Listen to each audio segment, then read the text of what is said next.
ప్రార్థించుకుందాం. తండ్రి కృతజ్ఞతలయ్యా, ఈరోజు కూడి వచ్చిన వాళ్ళని దీవించండి, ఆశీర్వదించండి. అందరితో మీరు మాట్లాడండి. నీ కృప అందరి మీదనైనా ఉంచమని, నీ హస్తమునైనా అందరి మీద చాచమని, వారందరి జీవితంలో గొప్ప కార్యాలు జరిగించమని, అందరికినైనా అర్థమయ్యే విధంగా ఇక మహిమతో నింపి నాయన మాట్లాడమని, నన్ను నా తండ్రి నీ నోటి బురగా వాడుకోమని యేసు నామములో ప్రార్థన చేస్తున్నా తండ్రి, ఆమెన్.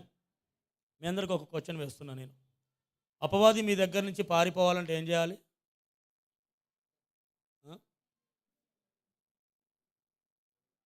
ప్రార్థించాలని ఎంతమంది ఒప్పుకుంటారు?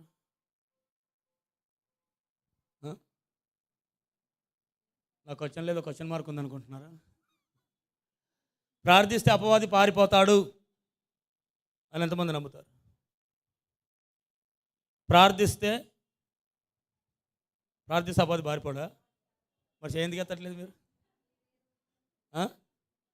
చెప్పండి. ప్రార్థిస్తే పారిపోడా? మరి చేయొద్దండి. ఆ వాక్యం నాకు చూపిండి, ఆడుందో. నాకు బైబిల్లో ప్రార్థన చేస్తే అపవాది పారిపోతాడు అని నాకు చూపిండి.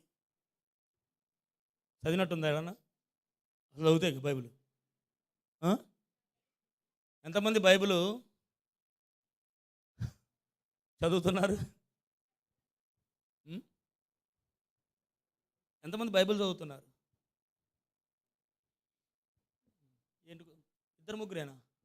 వెనకొక్కరు ఆ ఒక్కరు డైలీ రోజు. నేను చేయి దిగింది రోజు అవ్వట్లేదా? ఒక రోజుకి ఎన్నిసార్లు తింటున్నారు?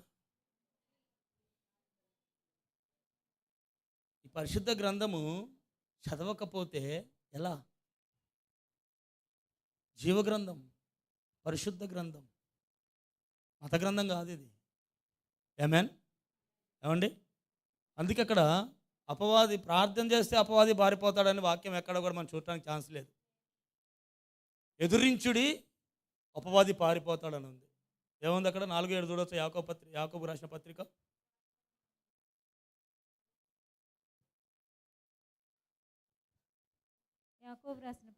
4వ అధ్యాయం 7వ వచనం.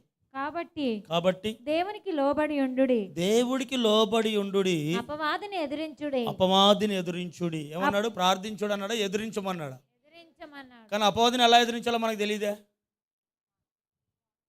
చెప్పండి. అపవాదిని ఎదిరిస్తే వాడు అప్పుడు మీ దగ్గర నుంచి పారిపోతాడంట. బా, ఏమండి ఏమన్నాడు అక్కడ? దేవునికి లోబడి ఉండుడి. ఎంత ఒక్క మాట, అపవాదిని ఎదిరిస్తే వాడు వెళ్ళిపోతాడంట. అపవాది అంటే ఎవరు? సాతాను. సరే, సాతాను అంటే ఎవరు? అపవాది అంటే కొంతమంది తెలియదు, సాతాను అంటే కొంతమంది కొత్త వాళ్ళకి తెలియదు. ఈరోజు నీ పరిస్థితి కారకుడు, నీ ఏడుపుకి నీ దుఃఖానికి కారకుడు. వెలుగు ఎలా ఉందో చీకటి ఉంది. దేవుడు ఎలా ఉన్నాడో అపవాది అంటే దురాత్మ. అవునా? వీడు ఏం చేస్తాడంటే దొంగతనానికి, హత్యను నాశనం చేయడానికి వస్తాడంట. అనేక మంది జీవితాల్లో వీడు ఏం చేస్తున్నాడంటే దొంగతనం చేస్తున్నాడు. నేను చెప్పింది ఇందాక అదే. అపవాది మీ జీవితాల్లో దొంగతనం చేసింది, దేవుడు తిరిగి మీకు 7 అంతలుగా ఇవ్వబోతున్నాడని. ఆమేన్. 7 అంతల ఆరోగ్యం, 7 అంతల జీవం, 7 అంతల సమృద్ధి, నష్టపోయిన సంవత్సరాలు. నేను చెప్తున్న మాట కాదు ఇది, దేవుడు వాక్, దేవుడు మాటే ఇది. అందుకే ప్రవక్తలు చెప్పిన మాటలు నమ్మినప్పుడు నీ జీవితంలో అద్భుతం జరుగుతుంది. ఆమేన్. అందుకే నువ్వు ఏం చేయాలంటే నమ్మాలి. పక్కలకు చెప్పు, నా దేవుడి మాట నమ్మాలి. నమ్మినప్పుడు అద్భుతం చూస్తావు, నమ్మినప్పుడు అద్భుతం జరుగుతుంది. ఆమేన్. ఇక్కడ ఏమంటున్నాడు? అపవాదిని ఎదురించండి అంటున్నాడు. మరి వీడిని ఎదిరించాలంటే ఏ అస్త్రం కావాలి? ఏ ఆయుధం కావాలి? లేకపోతే ఎంతమంది సైన్యం కావాలి? లేకపోతే ఏది సీఎం కానీ లేకపోతే మినిస్టర్ కానీ ఈ బౌన్సర్స్ని పెట్టుకుంటారు, సెక్యూరిటీ బౌన్సర్స్. జిమ్ నుంచి వచ్చే వాళ్ళని పెట్టుకొని ఎదిరించాలనా? ఇప్పుడు నువ్వు అపవాదిని ఎదిరించాలి అంటే నీకు బౌన్సర్స్ కావాలనా? లేకపోతే యుద్ధం కావాలనా? అవునా? యెహోషువ యుద్ధము ఎలా గెలిచాడు? ఆరాధనతో గెలిచేశాడు. విన్నారా ఎప్పుడన్నా మీరు? దేవుని ఆరాధిస్తూ ఉన్నప్పుడు. పౌలు శీలలు చెరలో ఉన్నారు, జైల్లో. ఎలా గెలిచారు? దేవుని ఆరాధిస్తూ ఉన్నప్పుడు. నేను ఇందాక అదే ఆరాధిస్తున్నప్పుడు ఈ ఆరాధన ఎలా ఉండాలి గుర్తుంచుకోండి. ఆరాధన ఎప్పుడు కూడా మన హార్ట్ఫుల్గా ఉండాలి, హృదయపూర్వకంగా దేవుణ్ణి ఆరాధించాలి. మనము శరీరంతో ఎక్కువ ఆరాధిస్తాం, కానీ హృదయంతో అంతరంగంతో ఆరాధించాం. నిజమా కాదు? చెప్పండి. అంతరంగం ఇప్పుడు వరకు నాకు తెలిసినంత వరకు అంతరంగములకి ఎవరు కూడా పని పెట్టలేదు. అంతరంగ స్వభావంతో దేవుని ఎవరు ఆరాధించలేదు. అవునా?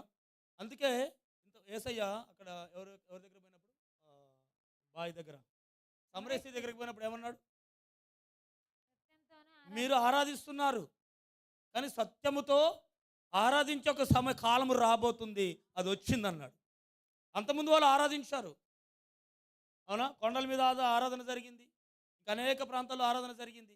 కానీ పూర్ణ హృదయముతో పూర్ణ ఆత్మతో ఆరాధించే ఒక సమయము అన్నాడు. ఏమన్నాడు? చదవచ్చా?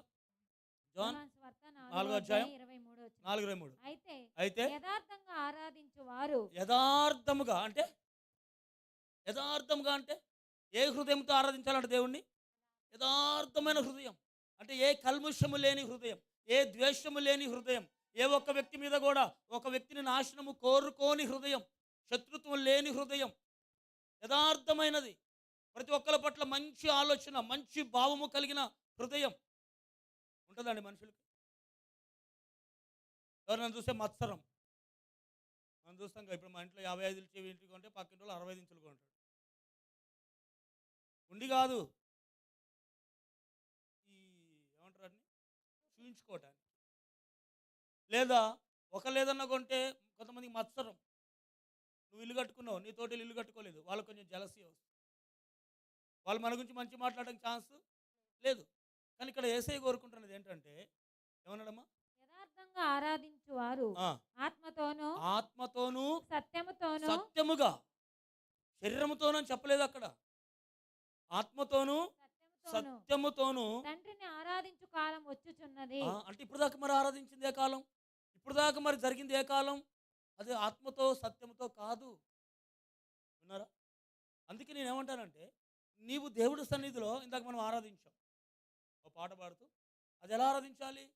అనాలోచనలతో కాదు, మంచి హృదయముతో దేవుడి సన్నిధిని అనుభవిస్తూ అది ఆరాధించాలి. ఆమేన్. ఏమంటున్నాడు అక్కడ? తర్వాత తండ్రిని ఆరాధించు కాలం వచ్చుచున్నది. ఆ, అది ఇప్పుడును అది ఇప్పుడే వచ్చి ఉన్నది. ఇది నీకు ఈరోజు సమయమే. దేవుని నువ్వు ఈ రోజు నుంచి ఒక మంచి హృదయముతో యథార్థముగా అనవసరమైనన్ని కూడా విసర్జించి దేవుణ్ణి ఒక్కసారి నువ్వు ఆరాధించి చూడు. యేసయ్యను నువ్వు ఒక్కసారి ఆరాధించి చూడు, మంచి మనసుతో, సత్యముగా, యథార్థముగా, ఆత్మతో. ఏమండి? అందుకే ఆరాధన జరుగుతున్నప్పుడు ఒక వ్యక్తితో మనకు పని లేదు. దేవుడు నువ్వు ప్రార్థిస్తున్నప్పుడు నువ్వు డిస్టర్బ్ అవ్వకుండా దేవుడితో ఏకాంత సమయం గడపాలి. ఇక్కడ అన్నాడు నువ్వు ప్రార్థన చేస్తే అపవాది పారిపోతాడని నాకు బైబిల్ ఎక్కడ కనపడలేదు, నేనైతే ఎక్కడ చూడలేదు. మీరేమో చూశారు, అందుకే అడిగాను మిమ్మల్ని. ఇందాక ఎదురించుడి, వాడప్పుడు మీ దగ్గర నుంచి పారిపోతాడంట. సాతాన్ని ఎదిరిస్తే పారిపోతాడంట. అంత పిరికోడాడు, అంత చేతగానాడు వాడు. చెప్పండి. అంటే ఇక్కడ ఎవరు ఎదిరిస్తే, అందుకే అక్కడ పైన ఒక మాట చెప్పాడు, దేవుడికి మీరు లోబడి ఉండండి. యేసయ్యకి ఏం చేయాలంట? దేవుడికి మీరు లోబడి ఉండండి, సాతాన్ని అయితే ఎదిరించాలి. దేవుడికి లోబడాలి, సాతాన్ని ఎదిరించాలి. ఏం చేయాలి? ఒకసాట ఒబీడియన్స్ చూపించాలి, ఒకసాట మాత్రం అథారిటీ చూపించాలి. ఆమేన్. అథారిటీ ఎక్కడ చూపించాలి? ఇప్పుడు మనలో రోగం ఉంది, ఏం చేయాలి? అథారిటీ చూపించాలి. దరిద్రం ఉంది, అథారిటీ చూపించాలి. ఆమేన్. దేవుడికి విరోధమైన ప్రతి చోట అథారిటీ చూపించాలి. ఈ అథారిటీ చూపించాలి అంటే నీకున్న ఆయుధం ఏంటి? వాక్యమే. యేసయ్య దగ్గరికి సాతాను వస్తాడు. లూకా సువార్త 4లో చూస్తాం, మత్తయి సువార్త 4లో చూస్తాం. అవునా? యేసయ్య దగ్గరికి వచ్చి ఏం చేస్తున్నాడు? యేసయ్యని శోధించాలని వచ్చాడు. యేసయ్యకి ఒకవేళ వాక్యం తెలియకపోతే, ఇప్పుడు నీ హృదయంలో వాక్యం లేకపోతే, కేవలం మనం ఆదివారము వచ్చిపోయే సండే విశ్వాసుల్లాగా ఉండొద్దు, మనం మండే విశ్వాసుల్లాగా ఉండాలి. ఎంతమంది సండే విశ్వాసులు ఉన్నారు ఇక్కడ? సండే విశ్వాసులు. మా సండేనా మండేనా? ఏమంటే సోమవారం. నేను వాక్యం మీలో చదువుతున్న వాళ్ళు చాలా అరుదు. ప్రతిరోజు వాక్యం చదువుతున్న వాళ్ళు చాలా అరుదు. దేవుడేమో దివారాత్రులు వాక్యము ధ్యానించు, చదువు, విను, బోధించు అని దేవుడు చెప్తూ ఉంటే మనం ఎందుకు ఇంతగా మనం ఈ వాక్యం పట్ల మనం ఎందుకు నిర్లక్ష్యంగా ఉంటున్నాం? పిల్లలకి, చదువుకునే పిల్లలకి చెప్పిన సబ్జెక్ట్ వాళ్ళకి ఇవ్వకపోతే ఎలా పాస్ అవుతారు? తిరిగి వాళ్ళు ఇచ్చిన సబ్జెక్ట్ని మళ్ళా చదవకపోతే ఎలా పాస్ అవుతారు? ఏమండి, స్కూల్లో చెప్తారు, హోంవర్క్ ఇస్తారు, మళ్ళీ ఎగ్జామ్స్ అప్పుడు చదివిస్తారు, రిపీట్. ఎందుకు? అతడు ఉత్తీర్ణుడు అవ్వాలి అంటే, వేరే ఒక లెవెల్కి ఇంకో మెట్టు ఎక్కాలి అంటే ఏం చేయాలి? పోనీ స్కూల్లో వినొస్తే సరిపోతా పిల్లలకి? సరే, మీ పిల్లలు ఉన్నారు, అవునా, లక్షలు పెట్టి చదివిస్తున్నారు కదా. స్కూల్లో విని చదివితే సరిపోతుందా? చెప్పండి. మళ్ళీ ఇంటికి ఎందుకు హోంవర్క్ ఇస్తున్నారు? మళ్ళీ ఇంటికాడ ఎందుకు ట్యూషన్లు పెడుతున్నారు? మళ్ళీ అక్కడ ఎందుకు రుదుతూ ఉన్నారు? మళ్ళీ ఎందుకు రిపీట్ ఎందుకు ఎగ్జామ్స్ పెడుతున్నారు? ప్రతిసారి ఎందుకు పెడుతూ ఉన్నారు? మళ్ళీ ఒక్కసారి మరి ఇప్పుడు నువ్వు ఆదివారం ఇన్ని వెళ్ళిపోతే నీకేం ప్రయోజనం? నీ జీవితం ఎలా మారుతుంది? నీ పరిస్థితి ఎలా మారుతుంది? వాక్యం అనేది నీ హృదయంలో లేకపోతే నువ్వు ఎలా మండుతావు? మండపోతే సండే మాత్రం పరిమితం అయిపోతావు. అందుకే ఇప్పుడు మనకి మార్నింగ్ 4:20కి మీటింగ్ ఉంది, 4:20 ఒక మీటింగ్ ఉంది. మరి వీళ్ళు కూడా ఈరోజు అంటే ఒక నెల రోజుల నుంచి కంటిన్యూగా మీటింగ్లు జరుగుతున్నాయిగా. మంట కొంచెం ఏమైంది? ప్రతిరోజు బైబిల్ చదవటం వల్ల నువ్వు సాతాన్ని ఎదిరిస్తావు. ఈ వాక్యము నీకు తెలియకపోతే నువ్వు ఎలా ఎదిరిస్తావు? వాడికి వాక్యం తెలుసు, నీకు తెలియకపోతే. అందుకే ఇప్పుడు వాక్యము దేవుడు నీకు ఎలా పోల్చాడు? వాడేమో బాణం వేస్తాడు, వాక్యమేమో నీకు ఖడ్గం. బాణం ఒక్కసారే వేస్తాం, మళ్ళీ తీసుకుపోయి మళ్ళీ తీసుకొచ్చి ఆ బాణం వేస్తామని. అంటే మీరు తిరణాలకు ఉన్నాయి కాదు నేను చెప్పేది. తిరణాలకు అయితే ఆడేస్తాం, మళ్ళీ తీసుకొని పిల్లోడు తీసుకుంటాడు, మళ్ళీ వేసుకుంటాడు, అయ్యి కాదు నేను చెప్పేది. ఒక రియల్ విల్లు బాణం వదిలితే మళ్ళీ తీసుకొచ్చి దాన్ని వాడు. సాతాను ఎప్పుడు కూడా బాణం వేస్తాడంట. దేవుడు మనకు వాక్యం అని ఖడ్గముని ఇచ్చాడు. ఖడ్గం అయితే నీకు ఎన్ని బాణములనైనా ఆర్పొచ్చు అంట. ఈ ఖడ్గం అంటే ఏంటి? వాక్యమే. అర్థమవుతుందా? ఈ వాక్యమే పరిశుద్ధ వాక్యం, పరిశుద్ధ గ్రంథంలో ఉన్న వాక్యం. ప్రతిరోజు నువ్వు చదవకపోతే, మీ పిల్లలు ఇప్పుడు ఎంబీబీఎస్ చదువుతున్నారంటే ఇన్ని బుక్స్ ముందేస్తావు చదవడానికి, ఎన్నేస్తావు. కానీ ఇది ఒక్కటి మాత్రం మనం ఇవ్వం, మనం తీసుకోము, వాళ్ళకి ఇవ్వము. నిజమా కాదు? మీ స్కూల్లో ఇవ్వండి, కాలేజీలో ఇవ్వని చెప్పట్లా, ఇంట్లో ఇవ్వండి. మా పిల్లలు పొద్దున్నే ఎగ్జామ్స్ ఉన్న రోజు 4ంటికి లెగుస్తారు, లేపాల్సిన అవసరం కూడా లేదు, అవునా. ఫస్ట్ వాళ్ళు లేచి చేసేదంటే ఒక వార్డు చదవటం, తర్వాతే మిగిలిన రీడింగ్కి వెళ్తారు. ఒక వాక్యం అన్న ఫస్ట్ లేకటం ఉన్న స్థానంలోనే ప్రార్థన చేయటం. ఏమే వింటున్నారా? ఉన్న స్థానంలో పడుకున్నప్పుడైనా లేచేటప్పుడైనా ఒక మంచి అలవాటు. ఎందుకు? దేవుడు చెప్పాడు కదా, దేవుడు చెప్పింది చేయకపోతే మనకెలా? సాతాను నువ్వు ఎలా ఎదిరిస్తావు? నీ సమస్య నువ్వు ఎలా ఎదిరిస్తావు? నీ సమస్య నీలోంచి ఎలా పోతుంది? ఈ ఆయుధము నీకు తెలియకపోతే వాడి తంత్రాలు నువ్వు ఎలా తెలుసుకుంటావు? సాతాను ఉన్నాడా లేదా? ఏమండి, ఇప్పుడు ఎట్లా పరిస్థితి అయిపోయిందంటే, బయట వచ్చేటప్పుడే మేము చెప్పులు విడిచి వస్తున్నాం, మళ్ళీ పోయేటప్పుడు కూడా వేసుకొని పోతున్నాం అన్నట్టే ఉంది సాతాను పరిస్థితి. వచ్చేటప్పుడు దరిద్రం అంతా అక్కడ విడిచి వస్తున్నాం, మళ్ళీ వేసుకొని పోతున్నాం అన్నట్టే ఉంది. చెప్పులతో పాటు అన్నీ అక్కడ విడిచి వస్తున్నారు, మళ్ళీ వెళ్ళేటప్పుడు వేసుకొని వెళ్తున్నట్టే ఉంది. అంటే చెప్పులు వేసుకొని పోతాను నేను చెప్పట్లా. అర్థమవుతుందా? ఇక్కడ ఏమంటున్నాడంటే, అపవాదిని ఎదురించుడి. ఇప్పుడు దేవుడు ఏమన్నాడు? ఆత్మతో, సత్యముగా ఆత్మతో అన్నాడు. అంటే ఇప్పుడు ఆత్మ ఎక్కడుంది చెప్పండి? అవునా? అపోస్తలుడైన పౌలు ఒక మాట అంటాడు, ఏమని? కొరింథీ 4:17లోనా? అవునా? మా అంతరంగ పురుషుడు, బాహ్య పురుషుడు, బాహ్యం అంటే బాహ్య పురుషుడు ఉన్నాడు, అంతరంగ పురుషుడు ఉన్నాడు. ఏంది? ఇద్దరు పురుషుల గురించి మాట్లాడుతున్నాడు. ఒకటి బాహ్య పురుషుడు అంటే ఈ కనిపిస్తున్న పురుషుడు, రెండవది అంతరంగ పురుషుడు. ఆమెన్. ఇప్పుడు ఒక ఇద్దరు రండి త్వరగా, ఎవరైనా త్వరగా రండి. అవునా? పైకి ఎక్కండి. ఇప్పుడు ఈయన బాహ్యం, ఈయన అంతరంగం. వెనక నుంచో. ఈయన అంతరంగ పురుషుడు, ఈయన బాహ్య పురుషుడు. వేరువేరా? చెప్పండి, వేరువేరా? It's a different. పౌలు అన్న మాట ఏంటి? 2 కొరింథీ 4:16. కావున 4:16 ఏమన్నాడు? మా బాహ్య పురుషుడు కృషించిపోతున్నాడు. చూడండి ఇక్కడ ఏమైపోతున్నాడు? నో ప్రాబ్లం కదా. ఆ. నేను ఆత్మహత్య బాగుండు అనుకుంటున్నావేమో. కృషించిపోతున్నా కూడా ఆంతర్య పురుషుడు ఆంతర్య పురుషుడు దినదినం దినదినము ఎదుగుతూ ఉన్నాడంట. నువ్వు అంతకన్నా ఎటు రాలేవులే. ఏమవుతున్నాడంట అంటే ఇట్స్ డిఫరెంట్. అంటే ఇంపార్టెన్స్ దేనికి ఉంది? ఇప్పుడు ఇది కృషించిపోయినా కూడా ఇది కృషించలేదు కాబట్టి ఇది కూడా పైకి లెగుస్తుంది. అర్థమవుతుందా మీకు? బట్ ఇది నీకు ఆంతర్య పురుషుడు అంతరంగ పురుషుడు దినదినము వర్ధిల్లకపోతే ఇది వర్ధిల్లితే ఏమవుతుంది? పొట్ట వస్తుంది. బిర్యానీలు బాగా తింటాం కదా, మంచి ఫుడ్ బాగా తింటాం కదా, అప్పుడు ఏ పురుషుడు వర్ధిల్లుతాడు? బాహ్య పురుషుడు. అవునా? బాహ్య పురుషుడు వర్ధిల్లాలి అంటే మంచి భోజనం తినాలి. ఇందాక చెప్పాం కదా. ఇప్పుడు ఆమె భోజనం సరిగ్గా చేయట్లేదు. ఆమె మంచిగా వర్ధిల్లాలంటే ఇందాక ఏం చెప్పాం? మీటింగ్ అయిపోతే మంచి భోజనం చేయి అంటే ఇప్పుడు ఆ దేహం వర్ధిల్లాలి అంటే మంచిగా తినాలి. మంచిగా తినటం వల్ల అదెవరు చెప్పనవసరం లేదు. అవునా? దానివల్ల ఏమవుతున్నాం మనము? మరి ఈయన ఎలా వర్ధిల్లుతాడు? ఈ అంతరంగ పురుషుడు ఎలా వర్ధిల్లుతాడు? ఈ అంతరంగ పురుషుడు వర్ధిల్లకపోతే నీ పరిస్థితి ఏంటి అసలు? ఈరోజు నీ పరిస్థితి బాగానే ఉంది, ఈరోజు చూస్తానికి బాగానే ఉంది, ఈరోజు కలకలకల్లాడుతున్నావు. ఏది అది అంటారు కదా, 3 పువ్వులు 6 కాయల్లాగా. అవునా? ఇది నీకు అంతరంగ పురుషుడు నీలో వర్ధిల్లకపోతే, అవునా, బాహ్య పురుషుడు ఇంకా కృషించిపోతూ ఉంటాడు. అందుకే మనము ఈ అంతరంగ పురుషుడు దినదినం వర్ధిల్లుతున్నప్పుడే అపవాదిని నువ్వు ఎదిరించగలవు, సాతాను తంత్రములను ఎదిరించగలవు, ప్రతి సమస్యను ఎదిరించగలవు. వింటున్నారా? వెళ్ళండి. ఇక్కడ ఏమంటున్నాడంటే మా బాహ్య అంటే ఇప్పుడు నీ ఆశీర్వాదం ఎక్కడుంది? లోపలుంది. నీ ఆత్మ ఎక్కడ, నీ అంతరంగం ఎక్కడుంది? లోపలుంది. మా బాహ్య పురుషుడు కృషించుచున్నను, ఆంతర్య పురుషుడు దినదినం నూతన పరచబడుచున్నాడు. మేము దృశ్యమైన వాటిని చూడు ఇక్కడ ఏమన్నాడు? బాహ్య పురుషుడు ఏమవుతున్నాడంట?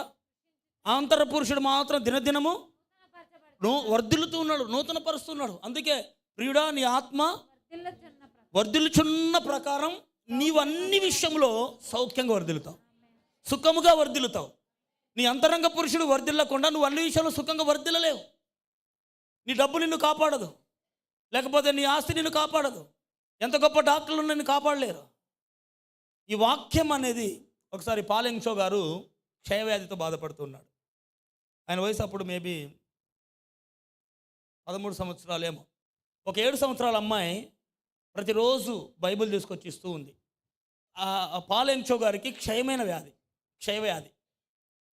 ఈ క్షయవ్యాధికి అంటే రక్తం కక్కుతూ ఉంటాడు, రక్తము నోట్ల నుంచి పడుతూ ఉంటుంది. ఎన్నో హాస్పిటల్ తిరిగారు, ఎన్నో చేశారు, ఎంత ప్రయోజనం చేసినా ఏం ప్రయోజనం లేదు. తల్లిదండ్రులు కూడా విడిచిపెట్టేశారు. ఆయన కూడా చివరికి ఏదో ఒక గదిలో పోయి జీవించడం మొదలుపెట్టాడు. చావు కోసం ఎదురు చూస్తూ ఉన్నాడు అనమాట. వయసు చిన్నదే, 13 సంవత్సరాల వయసు. అయితే ఎవరి దగ్గరికి? పాలెంగ్షో గారి దగ్గరికి, పాలెంగ్షో గారి దగ్గరికి ఒక అమ్మాయి రోజు బైబిల్ తీసుకొచ్చి ఇస్తూ ఉంది. చదవమని. సువార్త ఏం చెప్పట్లేదు, దేవుడి గురించి ఏం చెప్పట్లేదు, ఇది చదవండి అని ఒక బైబిల్ ఇస్తూ ఉంది. ఆయన నాకెందుకు, నాకు జీవితమే లేదు, చచ్చిపోయేవాడిని, నాకెందుకు ఇవన్నీ, నేనెందుకు చదవాలి, నాకు అవసరం లేదు అని చెప్పేసి ఆయన ఏం చేశాడు? బైబిల్ ఇసురు కొట్టేశాడు. మళ్ళీ తెల్లారొచ్చింది, మళ్ళీ తెల్లారొచ్చింది. ఒకరు చించవతలు పడేసాడు, ఒకరు అది చేశాడు, ఇది చేసేసాడు. రోజు తీసుకొచ్చిస్తూ ఉంది, చించి పడేస్తున్నాడు, మళ్ళీ తీసుకొచ్చిస్తూ ఉంది. అవునా? ఒక 7 రోజులు అలా వచ్చింది. 8వ రోజు రాలేదు. 7 రోజులు వచ్చి 8వ రోజు రాకపోతే ఏం చేస్తాం? వాళ్ళు రావడం ఇష్టం లేకపోయినా ఎదురు చూస్తూ ఉంటాం. అవునా కదా? అవునా? నువ్వు ఇప్పుడు ప్రేమికులు ఉన్నారనుకో, అవునా, ఐ హేట్ యూ, నువ్వు నాకు ఇష్టం లేదన్న అనేది వెనక తిప్పించుకోవడం ఇష్టం. కానీ వారం వచ్చి రాకపోతే వీడిని తీయాలి, రాలేదని చూస్తారు. అలాగే ఆయన కూడా కొన్ని రోజులు చూశాడు, ఒక రోజు రావటం ఆగిపోయింది, రావట్లేదు. చిన్న పాపలాగా వచ్చింది. వాస్తవానికి ఒక వ్యక్తి కాదు, దేవదూతే. వింటున్నారా? ఆమె తర్వాత చూశాడు, ఇంకా రావట్లేదు. అయితే రాకపోయేసరికి ఆయన ఏం చేశాడంటే, ఏందో మరి ఏముందో దీంట్లో ఏందో అని చెప్పేసి అక్కడ పడేసిన బైబిల్ తీసి చదవటం మొదలుపెట్టాడు. నూతన గ్రంథం తీసి చదవటం మొదలుపెట్టాడు. చదువుతున్నప్పుడు యేసయ్య మాట్లాడుతున్నాడు వాక్యం ద్వారా. చదువుతూ ఉన్నాడు. దాంట్లో అద్భుతాల గురించి ఉన్నాయి, మహత్కార్యాల గురించి ఉన్నాయి. అవునా, దేవుడు చేసిన అద్భుతాలు దాంట్లో రాయబడి ఉన్నాయి. యేసయ్య ఏమి అద్భుతాలు చేశాడు, ఎలాంటి అద్భుతాలు చేశాడు, అన్నీ రాయబడి ఉన్నాయి. చదువుతూ ఉన్నాడు. అది చదువుతూ ఉన్నప్పుడు ఆయనకు ఒక నమ్మకం వస్తూ ఉంది. వీళ్ళందరి జీవితంలో ఏం చేశాడు కదా, నా జీవితంలో కూడా చేస్తాడు అని ఒక నమ్మకం వస్తూ ఉంది.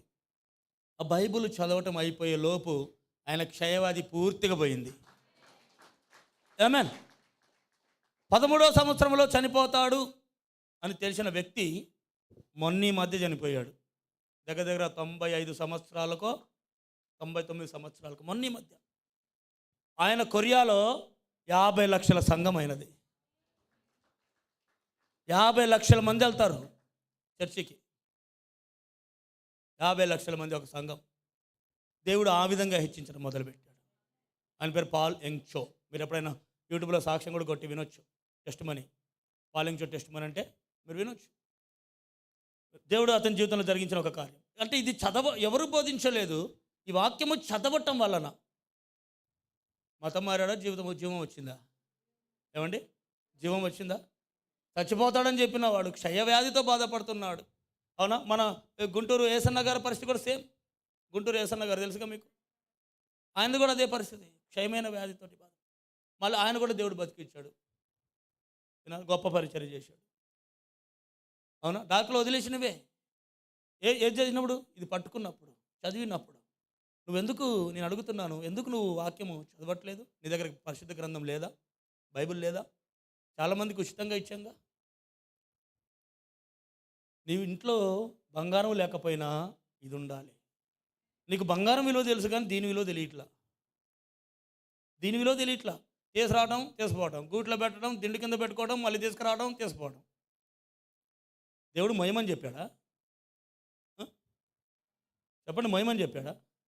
మొయ్యమని చెప్పలా. దీన్ని నువ్వు ఇప్పుడు మోస్తున్నావు కదా, తర్వాత ఇది నిన్ను మోస్తుంది. దీన్ని ఇప్పుడు చదువుతున్నావు కదా, ఆ జీవం, ఈ వాక్యంలో జీవం ఉందండి, జీవం ఉంది. అందుకే నీ ఆశీర్వాదం ఎక్కడ ఉందంటే నీ ఆశీర్వాదం లోపటే ఉంది. నీ ఆశీర్వాదం నీలోనే ఉంది, నీ స్వస్థత నీలోనే ఉంది. ఆమేన్. ఒకసారి లోక 24 చూడమ్మా.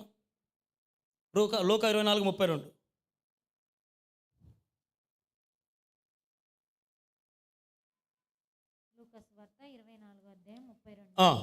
అప్పుడు వారు ఆయన త్రోవలో మనతో మాట్లాడుచు లేఖనంలో మనకు బోధపరచు. చూడండి ఇక్కడ యేసయ్య, అప్పుడు యేసయ్య ఆరోహణం అయిపోయాడు, సిలువ వేయబడ్డాడు.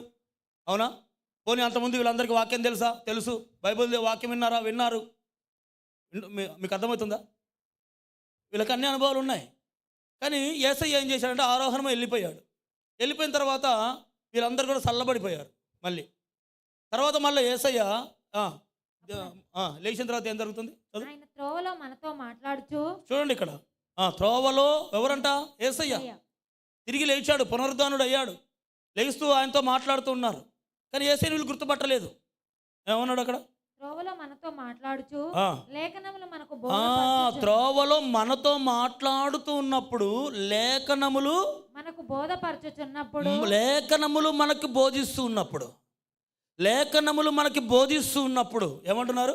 లేఖనములు మనకు బోధపరచు. ఈ బోధ ఈ వాక్యములు వాళ్ళకి బోధిస్తూ ఉన్నప్పుడు, దీంట్లో రాయబడ్డది వాళ్ళకి బోధిస్తూ ఉన్నప్పుడు ఏమైందంట? మన హృదయము మండుచుండలేదా? ఏం మండిందంట? ఏది బోధిస్తున్నప్పుడు? అంటే ఈ లేఖనం ఎక్కడ కనెక్ట్ అయ్యి ఉంది? అవునా, లేఖనము చదువుతున్నప్పుడు, లేఖనము నువ్వు వింటున్నప్పుడు ఏమవుతుండాలి? నీ హృదయం మండుతూ ఉండాలి. ఏమవుతుండాలి? ఈ వాక్యము చదివిన అనుభవం నీకుంటే. అందుకే యేసయ్య ఒక మాట అంటాడు యోహాను సువార్త 15వ అధ్యాయంలో, నా మాటలు మీ అందు ఉన్నప్పుడు ఏం కావాలో అడుగు అన్నాడు. మీరు నా యందు, నా మాటలు మీ అందు ఉండాలి. ఇప్పుడు మాటలు ఎక్కడ ఉండాలి? మనం యేసయ్య యందు ఉన్నామా? బట్ ఆయన మాటలు ఉండాలా, ఆయన ఉండాలా? ఇప్పుడు ఆయన పక్కనే ఉన్నాడు. ఆయన పక్కన ఉన్నప్పుడు కాదు, ఆయన వాక్య లేఖనములు బోధిస్తున్నప్పుడు మండి అంట. ఈ లేఖనం ఎప్పుడైతే వాళ్ళ హృదయంలోకి వెళ్ళిపోతుందో అప్పుడు వాళ్ళలో మంట స్టార్ట్ అయింది. మంట ఫైర్ స్టార్ట్ అయిపోయింది. ఎప్పుడు? ఓ లేఖనం వింటూ ఉన్నప్పుడు. ఆమెన్. ఈ వాక్యము చదివే అనుభవం నీకు లేకపోతే, ఈ వాక్యం వినే అనుభవం నీకు లేకపోతే అవునా? నువ్వు దేవుడి యొక్క వాక్యాన్ని ఎలా నువ్వు ధ్యానించగలవు? సాతాను నువ్వు ఎలా ఎదిరించగలవు? అపవాదిని ఎలా ఎదిరించగలవు? ప్రార్థిస్తే పారిపోతాడని బైబిల్లో లేదు. నేను ఛాలెంజ్ చేస్తా. ప్రార్థన చేస్తే జరిగే విషయాలు వేరు. ప్రార్థన అంటే నువ్వు దేవుడితో మాట్లాడుతున్నావు, నీవు దేవుడితో మాట్లాడుతున్నావు. దేవుడు నీతో మాట్లాడుతున్నాడని చెప్పలేదు నేను. లేఖనము చదువుతుంటే దేవుడు నీతో మాట్లాడుతున్నాడని చెప్పాను నేను. ఈ లేఖనం చదువుతున్నప్పుడు దేవుడు నీతో మాట్లాడతాడు. ఆమేన్. చదువుతున్నప్పుడు మాట్లాడతాడు. నేను అందుకే దీన్ని చదవకుండా ఉండలేం.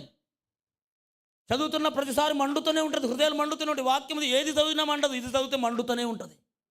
ఇది మండుతో ఇది చదువుతుంటే ఎక్కలేని ధైర్యం వస్తుంది, ఎక్కలేని కాన్ఫిడెన్స్ వస్తుంది. ఎంతమందికి అనుభవాలు ఉన్నాయా? చదివిన వాళ్ళకి అనుభవం ఉంటుంది. నువ్వు భయంలో ఉన్నావా? బైబిల్ తీసి చదువు. ఆందోళన ఉన్నావా? బైబిల్ తీసి చదువు. నీ హృదయం మండకపోతే నన్ను అడుగు, నీకు ధైర్యం రాకపోతే నన్ను అడుగు. ఎందుకు?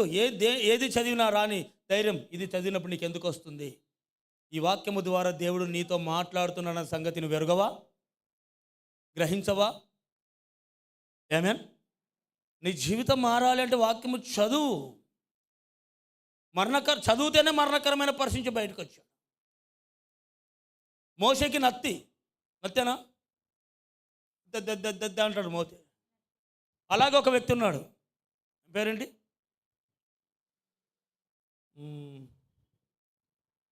అమెరికాలో హోలీ స్పిరిట్.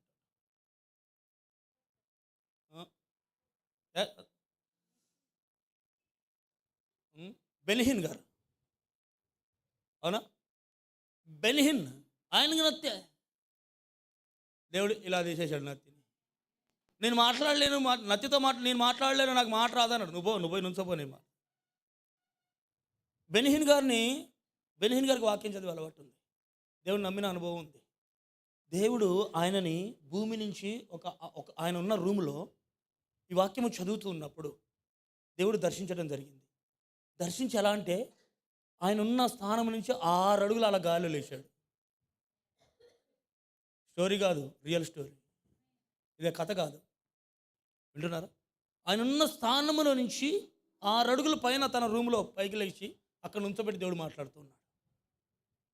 తన జీవితంలో ఏమి జరిగించబోతున్నాడో దేవుడు చెప్తున్నాడు ఈ వాక్యము చదువుతున్నప్పుడే. ఆమేన్. యేసుక్రీస్తుని అంగీకరించిన వాడు, ఈరోజు నువ్వు ఏమి లేకపోయినా బాధ లేదు. ఇది నువ్వు చదవకపోతే చాలా కోల్పోతావు, చాలా మిస్ అయిపోతావు, చాలా పొందుకోవు. ఏదో ఒక నామకార్థపు క్రైస్తవుడిలాగా, ఏదో నామకార్థపు విశ్వాసిలాగా, ఆదివారం వచ్చిపోయే సండే విశ్వాసిలాగా అయిపోతావు. దాని కొరకు కాదు నిన్ను పిలిచింది దేవుడు. ఆదివారం కేవలం వచ్చిపోవడానికి మాత్రమే కాదు. ఎందుకు మిమ్మల్ని నేను జూమ్ మీటింగ్ పెట్టి, మార్నింగ్ 4 o'clock మీటింగ్ పెట్టి, ఎందుకు మిమ్మల్ని స్థిరపరచాలని, బలపరచాలని, దేవుడి యొక్క స్వరూపంలోకి తీసుకురావాలని, దేవుడి యొక్క ఉద్దేశం నెరవేర్చబడాలని. ఎందుకు? నాకు నిద్ర పట్టకనా? ఏమండి, ఈ మార్నింగ్ 4 o'clock మీటింగ్లో 30 మంది అటెండ్ అవుతున్నారు. జనరల్గా ఇప్పుడు ఈ 4 రోజుల మీటింగ్లో నేను ఫుల్ బిజీ ఉండబట్టి కూడా మార్నింగ్ మీటింగ్ నేను అటెండ్ అయినా కానీ చేయలేదు. అయినా కూడా కొంతమంది ఆగలేదు, వస్తూనే ఉన్నారు, రెగ్యులర్గా మండుతూనే ఉన్నారు వీళ్ళు. చూడు ఇక్కడ వీళ్ళు ఏమైందంటే, అక్కడ లేఖనములు మనకు బోధపరచుచున్నప్పుడు, లేఖనములు మనకి బోధిస్తూ ఉన్నప్పుడు, అంటే వీళ్ళకి ఏం టచ్ ఉంది? వాక్యంతో అనుభవం ఉంది.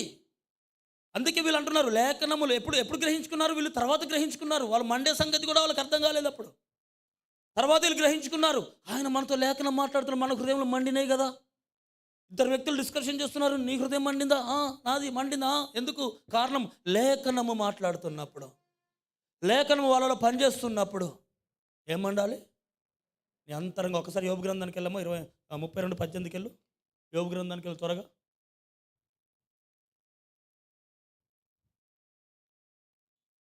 యోబు గ్రంథం 22:18. మా యొద్ద నుండి తొలగి పొమ్మనియు సర్వశక్తుడగు దేవుడు మాకు ఏమి చేయునని వారు దేవునితో అందురు. భక్తిహీనుల ఆలోచన నాకు దూరమై ఉండును గాక. 32:18 22 కాదు, 32. నా మనసు నిండా మాటలున్నవి, నా మనసు నిండా మాటలున్నవి, నా అంతరంగంలోనున్న ఆత్మ నన్ను బలవంతం చేయుచున్నది. హల్లెలూయా. ఎవరు మాట్లాడుతున్నారండి? నా నా మనసు నిండా మాటలున్నవి.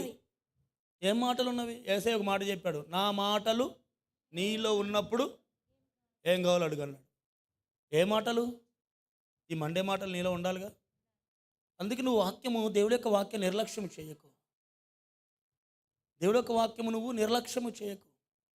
నువ్వు ప్రతి దినము వాక్యము చదివేవాడిగా ఉండు. అనేక మార్పులు నీలో రాకపోతే వచ్చినన్నాడు. గొప్ప అద్భుతాలు జరగటం మొదలు పెడతాయి, గొప్ప కార్యాలు జరగటం మొదలు పెడతాయి. వింటున్నారా? వాక్యం అనేది దేవుడు దివారాత్రులు వాక్యం ధ్యానించిన వాడు ఎలా ఉంటాడని చెప్పాడండి దేవుడు. దివారాత్రులు, దివము రాత్రి. నువ్వు ఎప్పుడైనా ధ్యానించాలనుకుంటే దివము ధ్యానించు, రాత్రి ధ్యానించు. వాక్యము ధ్యానించడం అంటే ఇలా ఇట్లా కూర్చొని ఓం అని చెప్పడం కాదు నేను చెప్తున్న మాట. లేకపోతే ఏసయ్యా ఏసయ్యా ఏసయ్యా ఏసయ్య స్మరించమని చెప్పట్లని. వాక్యము ధ్యానించటం అంటే నువ్వు విన్న వాక్యము. నేను ఒకసారి చెప్పాను కదా, ఒక ఆమె ఏది ఒక వాక్యం చదివి, ప్రకటన గ్రంథంలో ఒక వాక్యం చదివింది. నేను నీ వాక్యట నిలిచి తలుపు తడుతూ ఉన్నాను, తీసినప్పుడు వచ్చి మీతో పాటు నేను భోజనం చేస్తానని ఒక యేసయ్య ప్రకటన గ్రంథంలో మనం ఎక్కడ 3:20లోనూ 3:21 చూస్తాం మనం. అవునా? ఈ వాక్యం ఒక ఆమె పట్టుకుంది గట్టిగా. దేవుడు ఎందుకు వస్తాడు? దేవుడు డోరు కొడతాడు వచ్చి? దేవుడు తలుపు కొడతాడా? తలుపు కొట్టి దేవుడు వచ్చి మాతో పాటు భోజనం చేస్తా అంటున్నాడు? రియల్గా జరిగిందే చెప్తున్నా మీకు నేను అని ఆ వాక్యాన్ని గట్టిగా పట్టుకుందనమాట. మార్కెట్కి పోయి కూరగాయలు కొంటున్నా కూడా మైండ్లో ఆలోచన ఏముంది? దేవుడు నిజంగా వస్తాడా? ద్వారం కొడతాడా? నిజంగా వస్తాడా? ఈ వాక్యమే. నిద్రపోతున్నా, లేచినా, ఏ పని చేస్తున్నా, అంట్లు తోముతున్నా, బట్టలు ఉతుకుతున్నా, మార్కెట్కి పోయినా లోపల ఏం నడుస్తుంది? అంతరంగంలో ఏం నడుస్తుంది? ఇక్కడ ఇదే అంటున్నాడు కదా, ఏమని? నా మనసు నిండా మాటలు ఉన్నవి. ఆమె మనసు నిండా ఒక్క మాట నింపుకుంది. ఈరోజు నేను అడుగుతున్నాను, నీ మనస్సు నిండా ఏమున్నాయి? నీ హృదయాన్ని 4 భాగాలు చేస్తే 4 భాగాల్లో ఏముంది? నీ ఆలోచనలో ఏమున్నాయి? హృదయం నిండా అంటే ఓవర్ఫ్లో. అవునా? 6 బాణాలు దేవుడు నిండా నింపాడా లేదు? ఇప్పుడు నీ హృదయం నిండా ఏమని ఉండాలి? నీ హృదయం నిండా ఉన్నప్పుడు, ఇప్పుడు బకెట్లో మురికి నీళ్ళు ఉన్నాయి అడుగున, నువ్వు మంచినీళ్ళు వదులుతూ ఉన్నావు. నువ్వు మంచినీళ్ళు వదులుతూ ఉన్నప్పుడు ఓవర్ఫ్లో అయిపోయినప్పుడు ఆ మురికి నీళ్ళు అన్నీ ఏమైపోతాయి? ఉంటాయా? పోతాయా? పొయ్యి ఏమైపోతాయి? అవునా? తేటగా తయారవుతాయి. పారుతున్న నీళ్ళకి, నిలవున్న నీళ్ళకి తేడా ఉంది. నీలో ఈ ద్వేషము, కోపము అనేది నిలవ ఉందనుకో, ప్రయోజనం లేదు. నువ్వెప్పుడు పారుతూ ఉండాలి. అప్పుడు ఆ వ్యక్తిలో దేవుడు ఉన్నాడు, నీ కడుపులోంచి జీవజల నదులు ప్రవహిస్తాయని చెప్పాడు. మనలోంచి జీవజల నదులు, జీవజలము నా మాటకి జీవం ఉంది. అందుకే రోగం చెప్తే పోతుంది, దెయ్యం చెప్తే పోతుంది. మన ఈ సంగతి ఏంది? పోతుందా? గట్టిగా చెప్పండి. మరి మీకేదో పట్టినట్టు చిన్నగా చెప్తారే. హల్లెలూయా. నువ్వు వాక్యం చదువుతున్న అనుభవం ఉందా? దెయ్యానికి నువ్వు పట్టం కాదు, ఆ అపవాది నిన్ను చూసి ఏమన్నాడు? ఎదురించుడి. అప్పుడు వాడు, ఒకవేళ నువ్వు ఎదిరించకపోతే ఎక్కడ ఉన్నట్టు? పారిపోలేదు, నీతోనే ఉన్నాడు అని అర్థం. మీకు అర్థమైందా? ఎదిరించినప్పుడు ఏం చేస్తాడంట? సింపుల్. నువ్వు ఎదిరిస్తే వాడు పారిపోతాడు. నువ్వు ఎదిరించడానికి, వాడు పారిపోతానికి సిద్ధంగా ఉన్నాడు. ఈరోజు నీకు ఎదిరించాలంటే ఎలా ఎదిరించాలో నీకు అర్థం అవ్వట్లేదు. కాబట్టి వాడు నీ పక్కనే, వాడు పారిపోకుండా ఎక్కడ ఉన్నాడు అప్పుడు? చెప్పండి. ఇప్పుడు నువ్వు ఎదిరించలేదు, వాడు ఎక్కడున్నాడు? పారిపోలేదంటే ఎక్కడున్నాడు? ఎవరి పక్కన?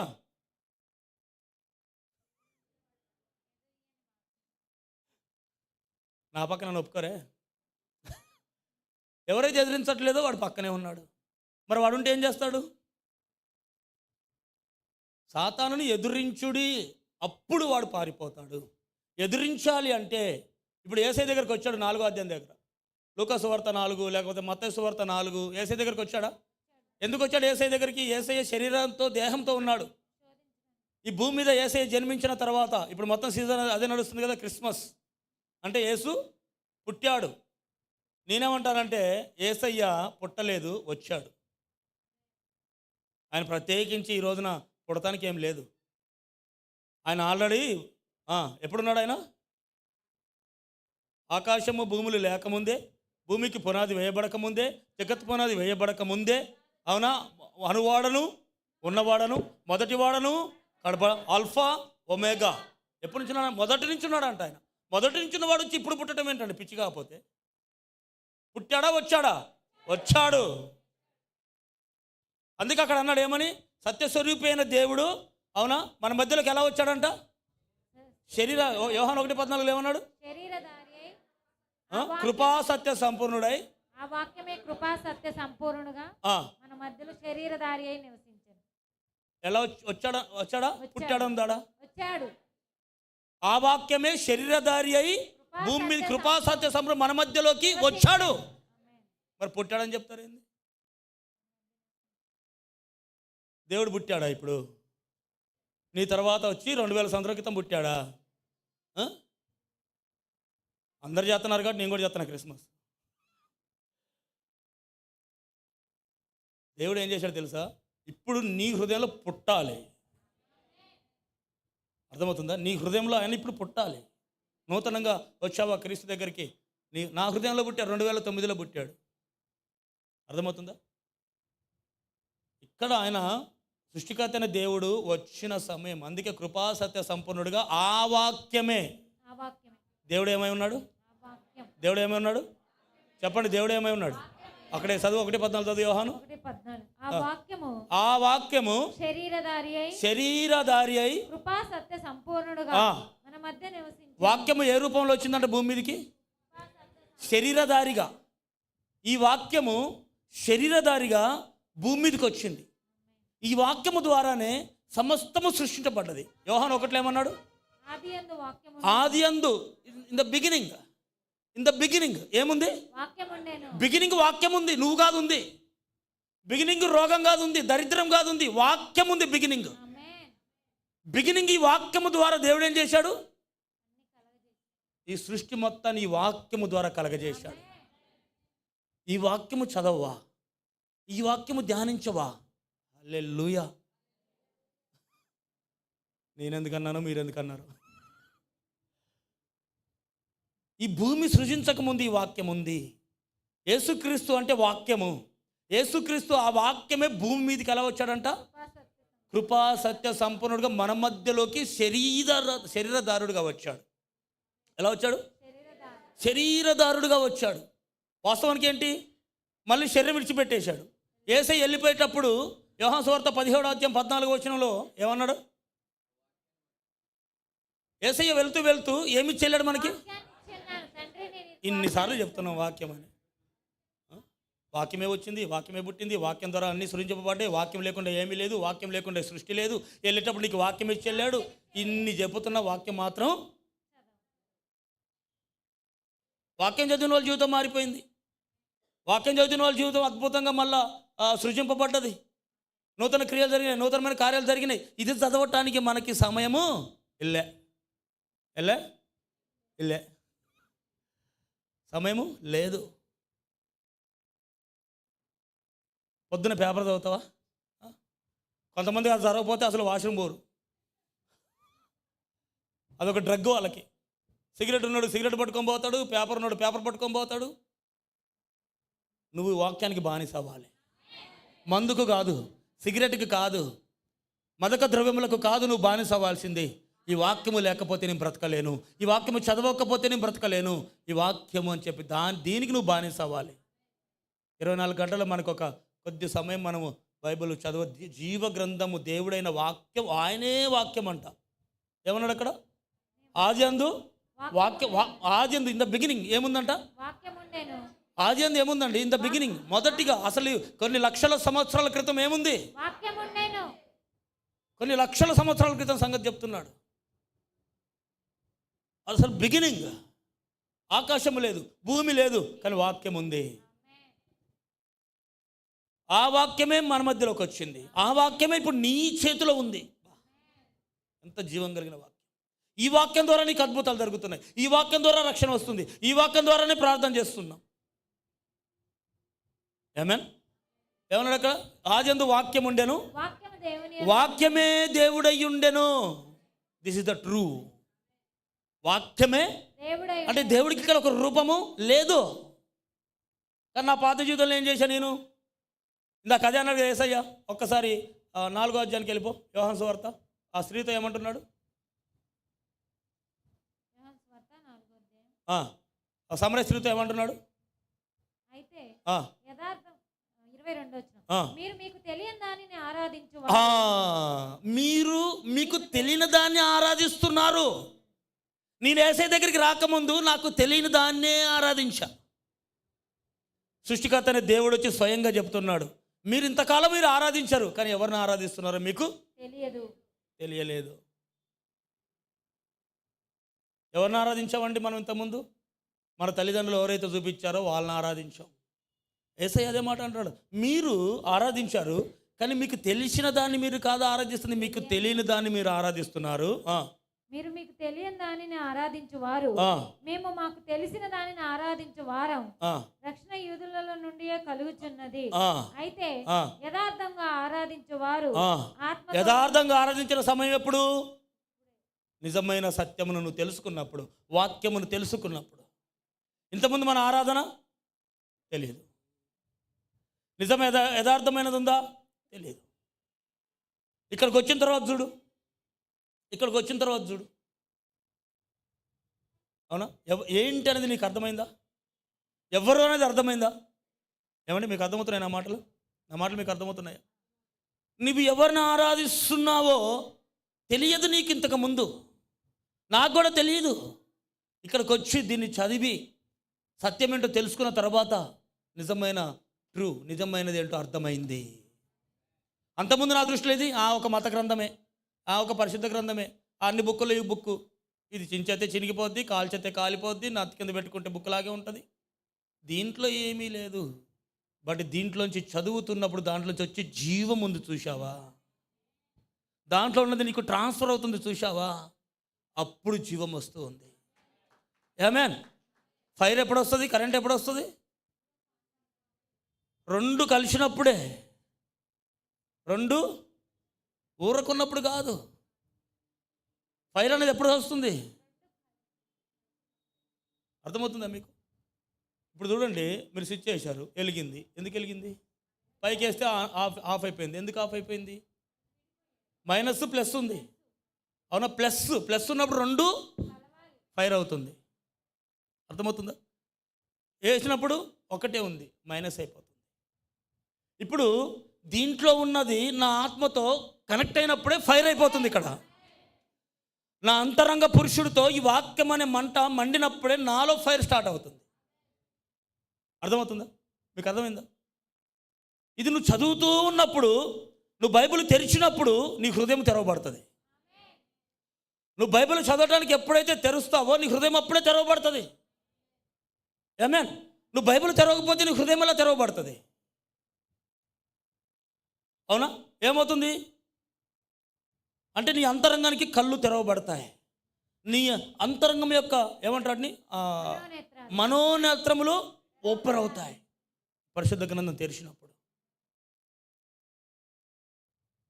దీని గురించి తెలిసిన వాడు చదవకుండా ఉండలేడు, ధ్యానించకుండా ఉండలేడు, ప్రార్థించకుండా ఉండలేడు. అవునా? ప్రార్థన చేస్తే సాతాను బారిపోవడం చెప్పి ఈరోజు నేను ప్రార్థన మానేయని చెప్పట్లా. ప్రార్థన ఎక్కువగా చేయాలి. ప్రార్థన చేసేది సాతాను బారిపోతాడని కాదు, దీంట్లో ఉన్నవన్నీ కూడా నెరవేర్చుకోవడానికి ప్రార్థన చేస్తున్నాం. సాతాను ప్రార్థన చేస్తే పారిపోడు, ఎదురిస్తే పారిపోతాడు. ఎదిరించాలంటే నీకు ఈ వాక్యము తెలిసి ఉండాలి. ఒక యుద్ధంలోకి నువ్వు వెళ్తున్నావంటే నీకు యుద్ధము, కత్తి తిప్పటము తెలిసి ఉండాలి. ఊరకపోయి తిప్పుతావు చిట్టని. ఏమండి, ఒక సిపాయి, ఒక మిలిటరీ పర్సన్ బోర్డర్లో కాపలా కాస్తున్నాడు అంటే కొన్ని సంవత్సరాల ట్రైనింగ్ ఉంది. అక్కడ చలికి తట్టుకోగలడు, ఎండకి తట్టుకోగలడు, ఆకలికి తట్టుకోగలడు, వర్షానికి తట్టుకోగలడు, నిద్రకి తట్టుకోగలడు. అన్ని ఒక ట్రైనింగ్. అన్నీ చేశాడు, నిలబెట్టాడు. ఆమేన్. ఏమీ తెలియకుండా ఊరక తీసుకుపోయి మిలిటరీ డ్రెస్ ఒకటేసి గన్నిచ్చి నిలబెట్టలా. అర్థమైందా? వాడు ఒకరిని ఎదిరించాలి అంటే, ఎదుటి దేశం మీద యుద్ధము చేయాలి అంటే ఏం చేయాలి? తనకున్న ఒక కంప్లీట్ చేయాలి, ట్రైనింగ్ అనేది కంప్లీట్ చేయాలి. దేవుడు నీకు వెళ్ళేటప్పుడు ఏమి ఇచ్చేలాడంట? చదువు 14వ వచనం. వారికి నీ వాక్యం ఇచ్చి ఉన్నాను. యేసయ్య వెళ్తూ ఏమి ఇచ్చేళ్ళాడు? ఇచ్చాడా లేదా? రెండోది, మనల్ని అనాథగా విడిచిపెట్టకూడదని పరిశుద్ధాత్మ తండ్రిని వేడుకున్నాడంట. వేడుకున్నాడు. రిక్వెస్ట్. రిక్వెస్ట్ చేసి నీకు పరిశుద్ధాత్మని ఇచ్చాడు. నీ అంతరంగంలో ఈ ఉన్నదంటే ఆత్మదేవుడు, పరిశుద్ధ హోలీ స్పిరిట్. ఈ హోలీ స్పిరిట్, నీలో ఉన్న హోలీ స్పిరిట్ అంతరంగ పురుషుడు బలము పొందుకోవాలి అంటే ఈ జీవాకు అక్కడ ఇవ్వాలి. నీ దేహము బలముతో ఉండాలంటే ఆహారం ఇవ్వాలి. ఒక 2 పూట తినకపోతే చాలు గిర్రం తిరిగిపడతారు కొంతమంది. సరైన సమయంలో దేహం నీకు ఇవ్వకపోతే నిజమా కాదా? నువ్వు దేహానికి ఏదో ఒకటి ఇస్తూ ఉన్నావు కాబట్టి అది స్ట్రాంగ్గా ఉంది, బోల్డ్గా ఉంది, ఆరోగ్యంగా ఉంది. అవునా? నువ్వు ఆహారం తినకపోతే నువ్వు కనీసం హాస్పిటల్కి పోతే ఆహారం బదులు ఏం పెడతాడు? ఎన్ఎస్ పెడతాడు, ఆర్ఎల్ పెడతాడు, సెలన్లు పెడతాడు. బలం కోసమే. నీ దేహము కృషించిపోవద్దని, నీరసము రావద్దని. మరి నీ ఆత్మ సంగతి ఏంటి? నేను దాన్ని చెప్పాను, వేరు వేరు. It's a different persons. అంతరంగ పురుషుడు, బాహ్య పురుషుడు. పరిశుద్ధాత్మ దేవుడు ఒక పురుషుడే. మరి ఆయనకి ఇవ్వవలసిన ఇస్తున్నావా? ఆదివారం వచ్చి మహిమ నీకే ప్రభు అయిపోయిందా? ఏమండి అయిపోయిందా? మరి నువ్వు వచ్చి ఆదివారం కోసం, మహిమ కోసమే చూస్తాను మరి దేవుడు. నువ్వు ఎప్పుడు వస్తావా అని. అది కూడా మనం వస్తాం, లేకపోతే లేదు. అది కూడా మళ్ళీ మన ఇష్టం. టైం లేదు, పాడు లేదు. ఇష్టం వచ్చినప్పుడు వస్తాం, గెస్ట్ లాగా ఇష్టం వచ్చినప్పుడు వెళ్ళిపోతాం. ఇప్పుడు అంతే కదా. ఇప్పుడు మినిస్టర్స్ ఉన్నారు, ముఖ్యమంత్రి ఉన్నాడు. పిలిచిన టైంకి రాడు, గెస్ట్ కదా, కొద్దిగా లేట్గానే వస్తాడు. వచ్చి 2 నిమిషాలు కూడా ఉండడు. పెళ్ళికి వచ్చామా, అక్షింతలు వేసామా, అంతే వెళ్ళిపో. లేదు పని ఉంది, వెళ్ళిపో. పనే లేకపోయినా వెళ్ళిపోతారు అంతే. వాళ్ళు ఒక డీసెన్సీ మెయింటైన్ చేస్తారు. మనం కూడా దేవుడి దగ్గర మనం ఏం మెయింటైన్ చేస్తామంటే ఇదే భక్తి కాదు. అక్కడ దేవుడు ఏం చెప్పాడు? లోబడి ఉండు. మనం లోబడటం చూపించాం. ఏం చేస్తాం? డిగ్నిటీగా వస్తాం. నేను వస్తేనే సంఘం నడుస్తుంది, నేను ఇస్తేనే సంఘం నడుతుంది అని వస్తారు కొంతమంది.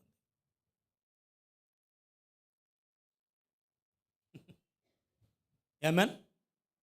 నువ్వు ఇవ్వటం వల్ల సంఘం నడవట్లేదు, నేను ఇవ్వటం వల్ల సంఘం నడవట్లేదు.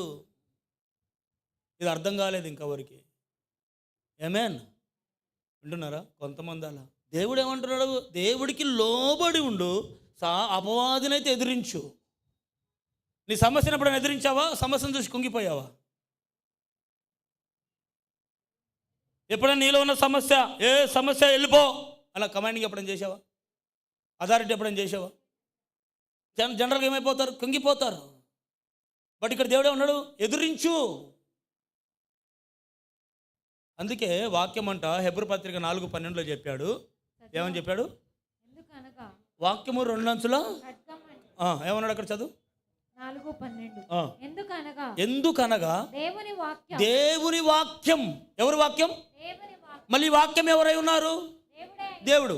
ఈ వాక్యమును చదువుతూ ఉన్నప్పుడు, వాక్యం నీలో వింటూ ఉన్నప్పుడు ఏమవుతుందంట? దేవుని వాక్యము ఒకటి దేవుడి వాక్యము మృతమైంది కాదు, సజీవమైనది.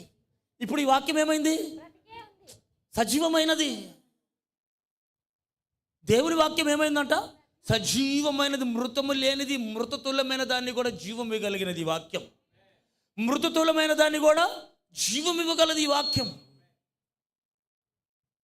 దీనికి చాలామంది తెలియక దీన్ని మత గ్రంథం అంటారు. దేవుడేమో పరిశుద్ధ గ్రంథం అన్నాడు. దీని పేరు ఇంకోటి కూడా ఉంది, జీవ గ్రంథము కూడా. నిన్ను జీవములోకి నడిపిస్తుంది. యేసయ్య వచ్చి లాజరు దగ్గరికి వచ్చి యేసయ్య ఏం చెప్పాడు? ఏం చెప్పాడండి? లాజరు చనిపోయి 4 రోజులైంది. శరీరం మృతతుల్యమే అయిపోయింది, కుళ్ళిపోయింది, వాసన వస్తుంది. డెడ్ బాడీని తీసుకుపోయి గుహలో పెట్టేశారు, అంతా అయిపోయింది. ఆ సమయంలో అక్కడికి యేసయ్య వచ్చాడు. వచ్చి ఏమన్నాడు? లాజరు పలికింది ఎవరు? ఏం పలికాడు? వాక్యము. యేసయ్య వాక్యం కదా, అక్కడ ఏం పలికాడు? ఇప్పుడు ఆ యేసయ్య అనే వాక్యం ఎవరి నోటు ఉంది? నువ్వేం పలకాలి? నువ్వెందుకు మరి జీవం పలకట్లేదు? ఎందుకు దరిద్రం పలుకుతున్నావు? ఎందుకు నాశనం పలుకుతున్నావు? ఎందుకు జీవం పలకట్లేదు? నా చిన్నప్పుడు మా పెద్దోళ్ళు, అమ్మమ్మో, నాయనమ్మో, అమ్మో ఏదన్నా నెగిటివ్ మాట్లాడితే అప్పుడు చెప్పారు, తదాస్తు దేవతలు ఉంటారు అనేవాళ్ళు.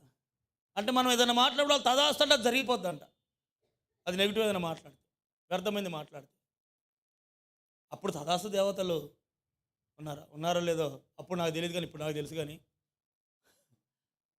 నీవు ఇప్పుడు నువ్వు జీవమును పలకకుండా నాశనము పలుకుతూ ఉంటే అది ఒక్కసారి సామెతల గ్రంథానికి వెళ్ళు. సామెతలు గ్రంథానికి వెళ్ళు. ఇక్కడ కీర్తన 5:9 చూడు. కీర్తన గ్రంథం 5:9. కీర్తన గ్రంథం 5:9. వారి నోట యథార్థత లేదు, వారి నోట యథార్థతే లేదు. వారి అంతరంగం నాశనకరమైన గుంట. చూడండి, అంతరంగం నాశనకరమైన గుంట. అంతరంగం ఎవరి గురించి మాట్లాడుతున్నాడు? నోట మంచి మాట పలకని వాడి గురించి మాట్లాడుతున్నాడు. నోట యథార్థమైన మాట లేని వాడి గురించి మాట్లాడుతున్నాడు దేవుడు. వాడు అంతరంగం ఏంటంట? నాశనకరమైన గుంట. ఇప్పుడు నేను మీ ఇంటి ముందు ఒక గుంట తయారైంది, అవునా? మున్సిపాలిటీలో వచ్చి ఏదో తవ్విపోయారు, దాంట్లో నీళ్ళు జారుతూ ఉన్నాయి, చేరిన రోజు బాగానే ఉన్నాయి, అవునా? అది గుంట కాబట్టి ఎటు పోవట్లేదు. ఆ నీళ్లు మునిగి నిండు ఉన్నాయి దాంట్లో. రాను ఆ గుంట ఏమైద్ది? ఇంకేమైద్ది? రోగాలు వస్తాయి, దోమలు వస్తాయి, మలేరియా వస్తుంది, అన్ని రకాల రోగాలు ఎన్ని రావాలని వస్తాయి. ఎందుకు? గుంట. ఏంటది? నీ ఇంటి నువ్వు రోజు ఎందుకు శుభ్రం చేసుకుంటున్నావు? తిన్న పాత్రలు రోజు ఎందుకు శుభ్రం చేసుకుంటున్నావు? చెత్త రోజు ఎందుకు బయటేస్తున్నావు? వై చెప్పండి. స్మెల్ మాత్రమే వస్తుందా? రోగం రాదా? దోమలు రావా? అవునా?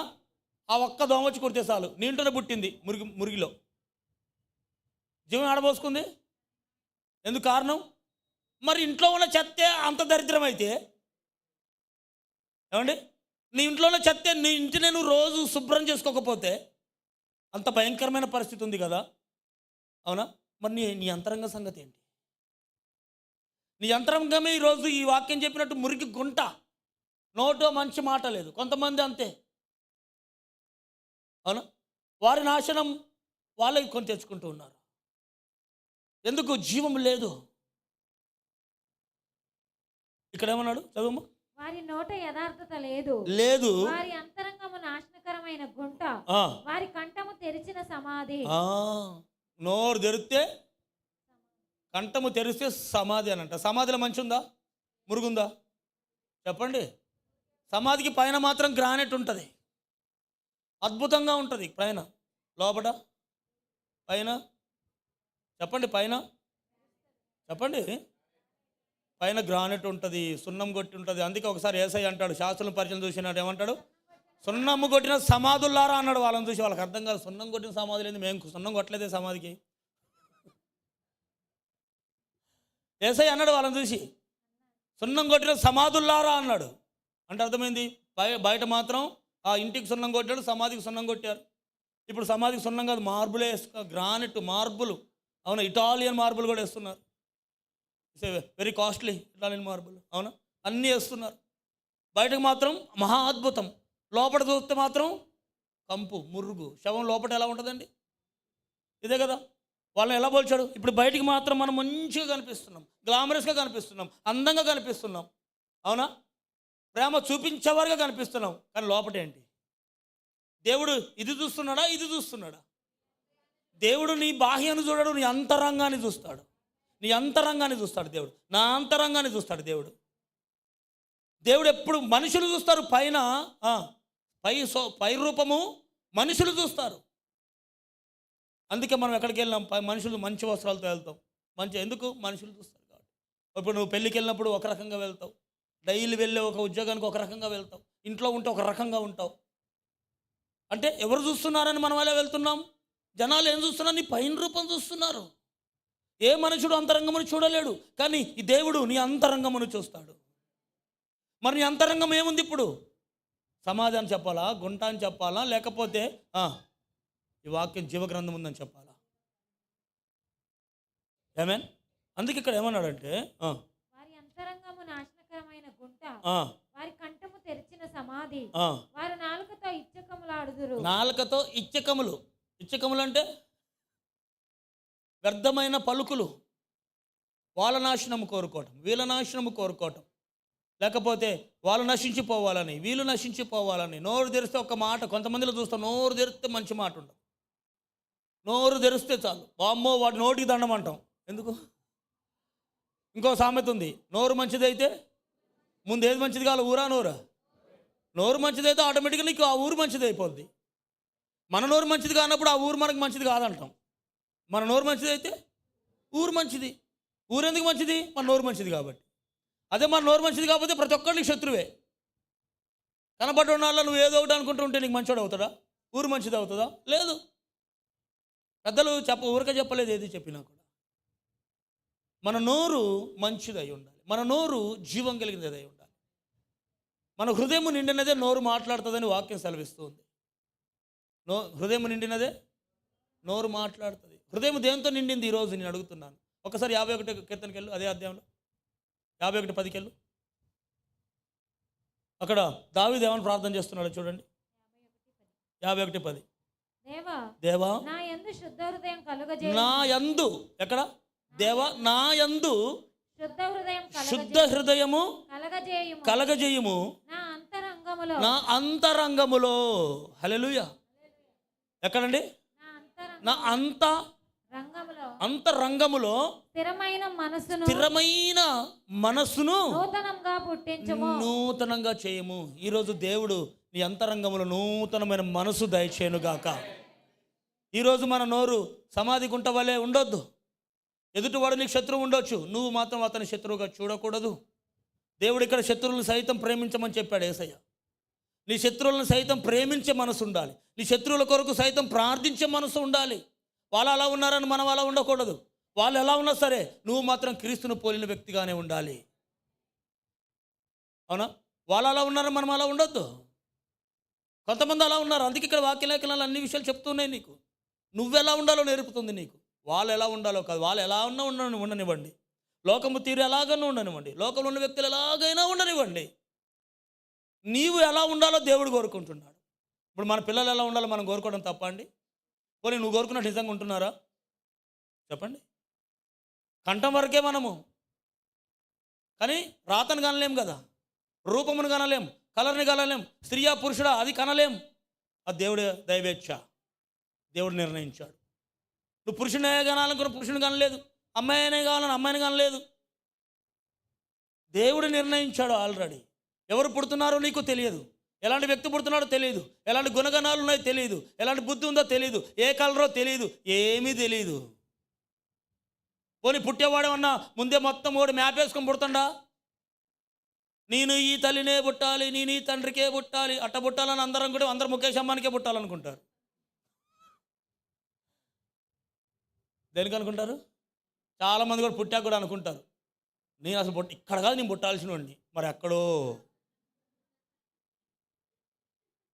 నాకున్న తెలివితేటలకి నేను అసలు ఈ కొంపలోగా నేను పుట్టాల్సిన నేను. లేరా? ఏమండి లేరా? మీరు మీ తల్లిదండ్రులు అన్నారు, మీ పిల్లలు మిమ్మల్ని అంటారు. మనం ఏమిస్తామో అది కోసుకునే సమయం అది. హల్లెలూయా. దేవుడికి తెలుసు నువ్వు ఎక్కడ పుట్టాలో. అమెరికాలో పుట్ట, ప్రతి ఒక్కరు అమెరికాలో పుట్టాలి, మన భారతదేశంలో ఎవరు పుడతారు? ఎవరికి వాళ్ళు ఇదే అనుకుంటారు, ఎవరు నిర్ణయించుకున్నది కాదు. కానీ ఇక్కడ ఏమంటున్నాడు దేవుడు? నా యందు శుద్ధ హృదయం కలగజేయుము. శుద్ధ హృదయం, నా యందు శుద్ధ హృదయం అంటే ఏ కల్మషము లేనిది, ఏ మురికి లేనిది, ఏ ఒక ఉద్దేశం లేనిది, యథార్థమైన హృదయం. ఆమేన్. శుద్ధ హృదయం నా యందు కలగజేయము, నా అంతరంగములో స్థిరమైన మనసును నూతనముగా పుట్టించుము. స్థిరమైన మనసును నూతనముగా స్థిరమైనది కావాలి. చాలామందికి స్థిరత్వం లేదు. క్రీస్తు దగ్గరకు వస్తాం, కొంతమందిలో స్థిరత్వం లేదు. ఇక్కడికి చాలామంది ఎంతమంది వచ్చిపోయి ఉండొచ్చు అంటే ఇక్కడికి సుమారుగా బాప్తిసాలే 250 మందికి బాప్తిసాలు ఇచ్చాం. అవునా? అద్భుతాలు పొందుకున్న వాళ్ళు వేళ్ళల్లో ఉన్నారు. కానీ ఈరోజు ఇక్కడ ఉన్నది ఎంతమంది? స్థిరంగా ఉన్నది ఎంతమంది? చాలామంది అద్భుతాలు పొందుకుని వెళ్ళిపోయిన వాళ్ళు ఉన్నారు. దేవుడు ఎందుకు అద్భుతాలు చేస్తున్నాడో అందరి జీవితంలో అంటే వాళ్ళలో కూడా ఒక స్థిరమైన మనస్సుని ఆయనే దేవుడని తెలుసుకోవాలని, సత్యమును గ్రహించుకోవాలని. అందుకే అక్కడ అన్నాడు వచ్చి స్త్రీ దగ్గరకు వచ్చి ఏమన్నాడు అవునా, సత్యముతోను. మీరు ఇంతకుముందు ఆరాధించింది వేరు, మీకు తెలియని దాన్ని మీరు ఆరాధించారు. కానీ ఒక సమయం వస్తుంది, మీ అందరికి ఒక సమయం వస్తుంది. ఆ సమయం రాకపోతే నువ్వు ఇక్కడ ఉండడానికి ఛాన్స్ లేదు, నేను ఇక్కడ ఉండడానికి ఛాన్స్ లేదు. ఆమెన్. బట్ వచ్చినప్పుడు ఏం చేస్తున్నామంట, పూర్ణ హృదయముతో పూర్ణ ఆత్మతో ఆయనను ఆరాధించే ఒక కాలము వస్తుందంట, వచ్చే ఉన్నదంట. అది నీ జీవితంలో ఈరోజు వచ్చే ఉన్నది. ఈరోజు దేవుడు నీకు నూతనమైన మనసు దయచేయునుగాక, నీ అంతరంగము నూతనమైన కార్యము జరిగించునుగాక. ఆమెన్. ఒకసారి 119 148 చదవండి. కీర్తన 119 148.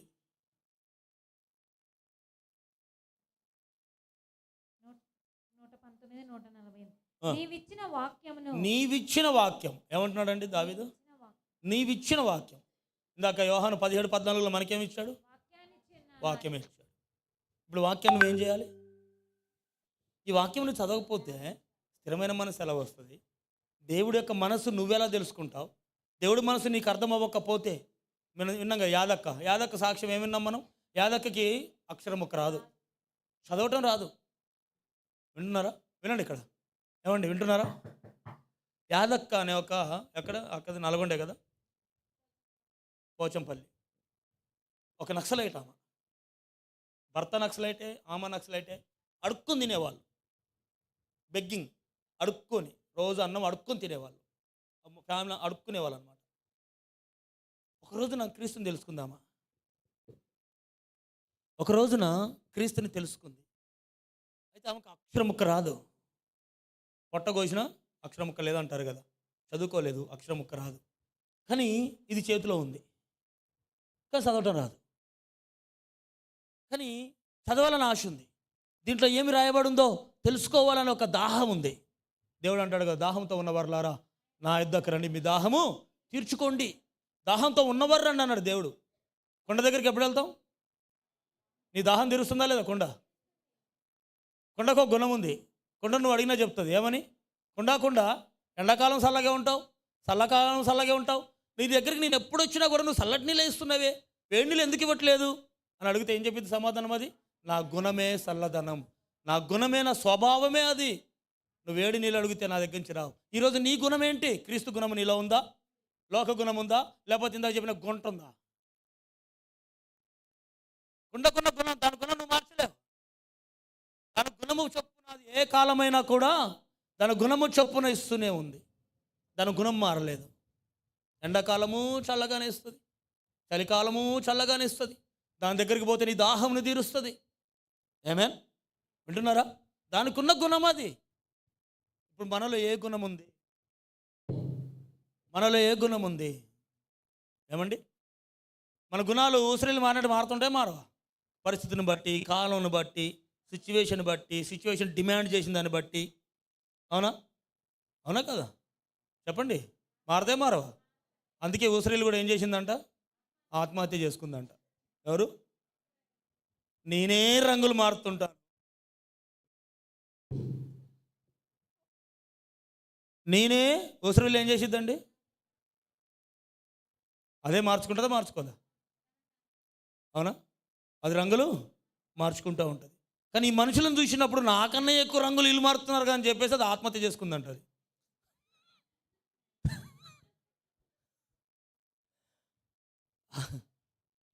అన్ని రంగులు ఉన్నాయి మనలో.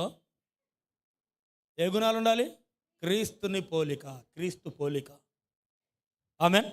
ఏమన్నాడు అక్కడ? చదవమ్మా. నీవిచ్చిన వాక్యమును నేను ధ్యానించుటకై, నీవిచ్చిన వాక్యం ఏం చేస్తున్నానంటే ధ్యానించుటకై నా కన్నులు రాత్రి జాములు కాకమునిపే తెరుచుకొందును.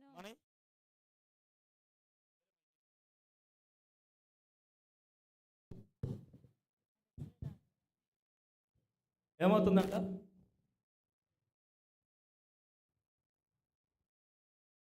నీవిచ్చిన వాక్యము నేను ధ్యానించుటకై. ఏం ధ్యానిస్తున్నాడండి? ధ్యానించాలంటే ఏముండాలి? నీవు ధ్యానించాలంటే ఏముండాలి? వాక్యం ఉండాలనా? ఇందాక నేను ఒక స్త్రీ గురించి సగం చెప్పి వదిలేసా. ఏం చెప్పా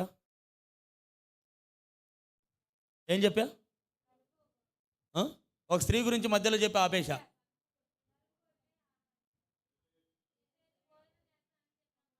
ఆ ఎపిసోడ్ మధ్యలో ఆగిపోయింది. అవునా?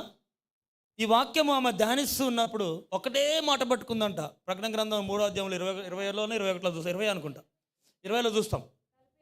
తలుపు యొద్ద నుంచొని దేవుడు తలుపు కొడతా ఉన్నాడంట. ఈరోజు నీ హృదయం అనే డోర్ కొడుతూ ఉన్నాడు దేవుడు. ఎంతమంది నీ హృదయాన్ని ఓపెన్ చేస్తా? ఆమేన్.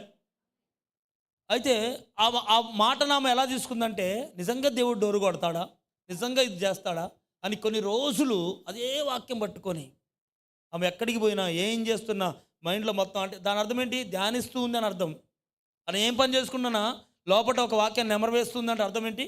ఆ వాక్యం ఆ మాటనే ధ్యానిస్తుంది అన్నది. అంటే నువ్వు ఏ పని చేసుకుంటున్నా కూడా వాక్యాన్ని ఏం చేయొచ్చు? ధ్యానించవచ్చు. ఆమె అలా చేస్తుంది. మరి కొన్ని రోజులు చేసిందో లేదా ఒక సంవత్సరం చేసిందో ఐ డోంట్ నో, నాకు తెలియదు. కానీ ఒక రోజున ఆమె అపార్ట్మెంట్లో ఉంటుంది. అవునా? 4వ ఫ్లోర్లోనే సంథింగ్, డబుల్ బెడ్రూమ్ హౌస్లో ఉంటుంది. అయితే కింద వాచ్మెన్ ఉన్నాడు, అన్నీ రేతిలాగానే చక్కగా అన్ని తలుపులు వేసేసి మంచిగా అన్ని లైట్లు బంద్ చేసేసి అన్నీ కూడా చక్కగా వచ్చి పడుకుని మనం కూడా అంతే కదా, తలుపులు అన్నీ బంద్ చేసి గ్యాస్ బంద్ చేసి డోర్లు అన్నీ వేసి పడుకుంటారా? చెప్పండి. మీ పడుకోగానే ఏమడుగుతారు? భర్తనో భార్యనో, భార్య భర్తను ఏమడుగుతారు? ఇతర దేశాల్లో అయితేనేమో పడుకునేటప్పుడు గుడ్ నైట్ అని చెప్తారంట. ఇంకా కొన్ని దేశాల్లో ఏమో డార్లింగ్ స్వీట్ డ్రీమ్స్ అని చెప్తారంట. ఇంకొక దేశాల్లోనేమో లేకపోతే ఏదో చెప్పి పడుకుంటారు ఒక్కొక్క దేశంలో. మన దేశంలో ఏం చెప్తారు తెలుసా? ఏమే గ్యాస్ బంద్ చేసావా? ఏమోయ్ తలిపేసావా? అయితే ఇంకా పడుకో, గుడ్ నైట్ లేదు, స్వీట్ డ్రీమ్స్ లేదు, ఏమీ లేదు. ఏంది ఇంకా? సరే పడుకో ఇంకా. అవునా కదా? అట్లనే వీళ్ళు కూడా చక్కగా అన్ని లైట్లు బంద్ చేశారు, డోర్ వేసేసారు, పడుకున్నారు. బెడ్రూమ్లోకి వెళ్ళిపోయారు. బెడ్రూమ్ డోర్ కూడా పెట్టేశారు. వేసిన తర్వాత లైట్ తీసి పడుకున్న తర్వాత కొద్దిసేపటికి పడుకున్నప్పుడు కూడా మళ్ళీ ఆమె మధ్యలో ఏముంది? ఆమె అంతరంగంలో ఏం ఆలోచన చేస్తుంది? ఇదే మాట ఆలోచన చేస్తుంది. నిజంగా దేవుడు వస్తాడా? డోర్ కొడతాడా? కొడతాడా? ఇదే రెండో పిచ్చే లేదు, ఇంకా రెండో ఆలోచనే లేదు. కొన్ని రోజుల నుంచి ఇదే చేస్తున్నప్పుడు ఒక రోజున ఆ పడుకున్న తర్వాత ఏమండి వచ్చి డోర్ కొడుతున్న సౌండ్ వినపడుతుంది. గుడ్డలు జల్లు అన్నాయి. మీరు ఆమెను అంటున్నారు కానీ పోనీ డోర్ కొడుతున్న సౌండ్ ఏది? మెయిన్ డోర్ కాదు, ఈ బెడ్రూమ్ డోరు. ఈ బెడ్రూమ్ డోర్ కొట్టాలంటే ముందు ఇంట్లో కూడా వచ్చి ఉండాలి. మీకు అర్థమైందన్నమాట. ఇప్పుడు మెయిన్ డోర్ కొట్టడం సహజం. ఏ టైంలో ఎవరైనా వచ్చి మెయిన్ డోర్ కొట్టవచ్చు, సింహద్వారం కొట్టవచ్చు. కానీ ఆ బెడ్రూమ్ డోర్ వచ్చి కొడుతుంటే అంటే గుండె జల్లది జారి గల్లంత అయింది. మీ పరిస్థితి ఏంటి చెప్పండి నాకు. ముందు ఏమనుకొని పడుకున్నారు? మళ్ళీ పడుకునేటప్పుడు తలుపులన్నీ వేసారా, లైట్లన్నీ తీశారా? అవునా? పడుకున్నారు. ఇప్పుడు ఫస్ట్ వచ్చే డౌట్ ఏంటి? వచ్చి బెడ్రూమ్ డోర్ కొడుతూ ఉంటే అవునా ఎవడొచ్చాడు ఇంట్లోకి? అంటే మనం మెయిన్ డోర్ వేయకముందు ఎవడో ఇంట్లో ఉన్నాడు. పోలే ముందు ఒక ఆలోచన చేయాలి కదా. ఒకవేళ ఇంట్లో ఉంటే దొంగతనం చేసుకొని మెయిన్ డోర్ తీసుకొని పోతాడు, వచ్చి తలుపు ఎందుకు కొడతాడు? అలాంటి టైంలో ఇలాంటి ఆలోచన అవుతాడు కన్నా రావు. కానీ అక్కడ కొడుతూ ఉన్నారు. భార్య భర్తలకి ఏం అర్థం అవ్వట్లేదు. పిల్లలు చూస్తే ఇక్కడే ఉన్నారు. అవునా? ఫోన్ చేస్తుంటే ఫోన్ పని చేయట్లేదు. కిటికీలోంచి చూసి వాచ్మెన్ పిలుస్తుంటే వాడు బలకట్లేదు. వాచ్మెన్కి ఫోన్ చేస్తుంటే వాడెత్తట్లేదు. ఫోన్ పని చేయట్లేదు. అవునా? ఇక్కడ మాత్రం డోర్ కొడుతూనే సౌండ్ వస్తూనే ఉంది. Bedroom door. సరే ఏందా అని చెప్పేసి కొంచెం డోర్ కింద కొద్దిగా సన్న ఉంటుందిగా, పేపర్ పట్టే సన్న ఉంటుందిగా, ఇలా కొద్దిగా కింద నుంచి పాక్కుంటే ఇలా చూశారు. చూస్తే భయంకరమైన వెలుతురుంది బయట. భయంకరమైన వెలుతురు. ఆ కిరణాలు లోపలికి వస్తున్నంత వెలుతురు. భర్తను అడుగుతుంది, ఏమంటే లైట్లు బంద్ చేసి అన్నారు కదా అని బంద్ చేశాను. మరి ట్యూబ్లైట్ వెలిగిన వెలుతురు కాదు, అది కాదు. వీళ్ళు భయంలోనే డోర్ తీయలేదు. భయంలోనే ఉండిపోయారు. కొద్దిసేపు డోరు నాక్ చేసి తర్వాత ఆ వెలుగు అనేది పోయింది. వెలుగు అనేది పోయింది. చాలాసేపు డోరు. ఆ తర్వాత డోర్ తీస్తే కామన్గానే ఉంది, చీకటిగానే ఉంది, లైట్ లేదు, ఏం లేదు, వేసినట్టే ఉన్నాయి. అప్పుడు మళ్ళీ దేవుడు మాట్లాడుతున్నాడు. ఏమని? ఆ వాక్యం మళ్ళీ గుర్తుకొచ్చింది ఆమెకి. అప్పుడు అర్థమైంది ఆయనకి, దేవుడు వచ్చి డోర్ కొడుతూ ఉన్నాడు. ఒక వాక్యము ధ్యానించటం వలన, ఒకే ఒక్క వాక్యం ధ్యానించటం వలన, మహాత్మా గాంధీ గారు కూడా ఒక బైబిల్ చదివాడు, ఒక వాక్యం పట్టుకున్నాడు. ఏంటో చెప్పండి? సత్యాగ్రహం, సత్యం సత్యం ఎక్కడి మొదలైంది అనుకుంటున్నారు? బైబిల్ చదివాడు ఆయన. ఇంకో మాట కూడా, ఈ చెంప కొడితే ఈ చెంప చూపి. ఎవరు చెప్పారు? ఇది 2000 సంవత్సరాల క్రితం వచ్చింది. గాంధీ గారు వచ్చింది మహా అంటే 80 సంవత్సరాల క్రితం, 100 సంవత్సరాల క్రితం. అంతే కదా? వింటున్నారా? సౌత్ ఆఫ్రికాలో ఉన్నప్పుడు బైబిల్ చదివిన వ్యక్తే గాంధీ గారు కూడా. ఆయన అంటాడు కదా, బాప్తిసం తీసుకుందాం అని గాంధీ గారు పోతే, ఈ నల్లోళ్ళకి మేము ఇవ్వని చెప్పేసి ఆ తెల్లోళ్ళు అన్నారు. ఆ తెల్లోళ్ళు ఎందుకంటే బైబిల్ ఎప్పుడు చదవలేదు కాబట్టి వాళ్ళకి అర్థం కాలేదు. అందుకే గాంధీ గారు అంటాడు, క్రీస్తు ప్రేమ గొప్పదే, కానీ వాళ్ళు అనుసరించే అనుచరులు మాత్రం ఇది కాదు అని. అర్థమవుతుందా? వివేకానంద కూడా అంటాడు, అందుకే యేసుక్రీస్తు ఇప్పుడు ఉంటే గనక నా రక్తంతో నేను ఆయన పాదాలను కడిగేవాడిని అంటాడు వివేకానంద, స్వామి వివేకానంద. అంత గొప్ప వ్యక్తి, తెలుసుకున్న వ్యక్తులు. వీళ్ళకి ఎలా తెలిసింది మరి ఇంత గొప్ప విషయం? ఆమేన్. ఇక్కడ అంటున్నాడు, నీవిచ్చిన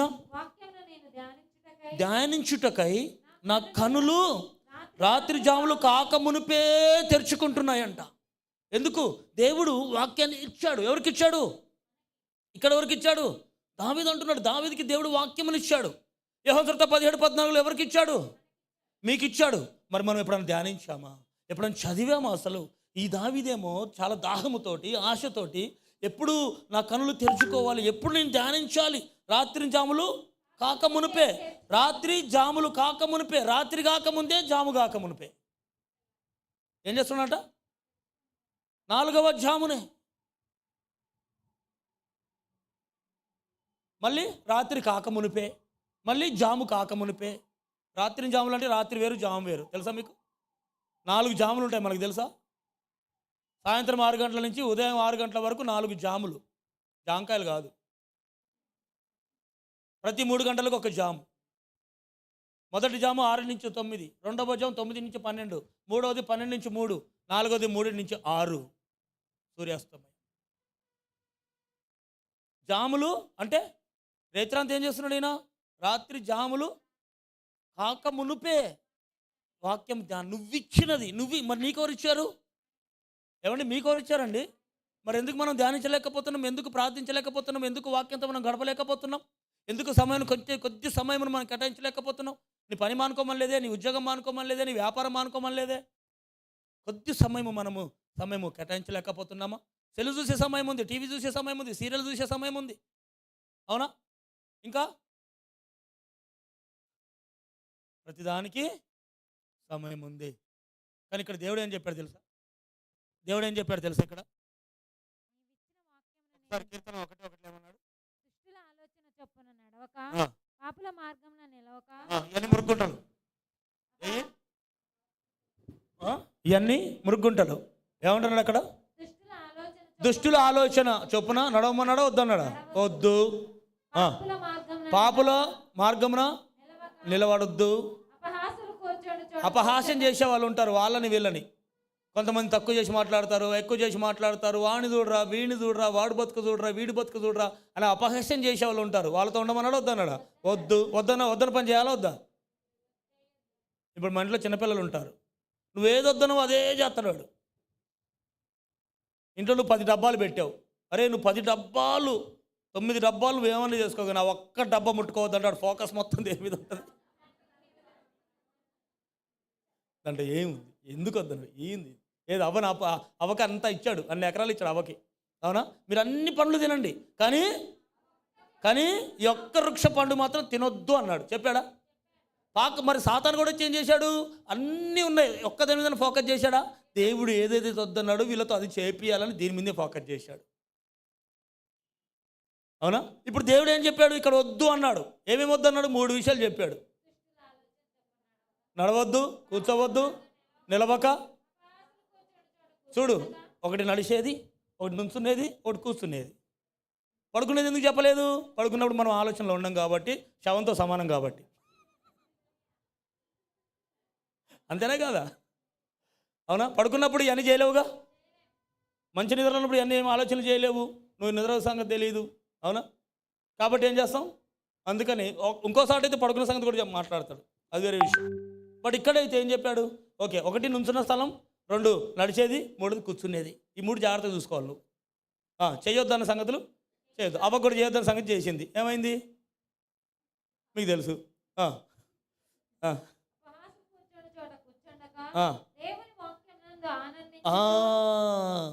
ఇవన్నీ చేయకుండా ఏం చేయమన్నాడు?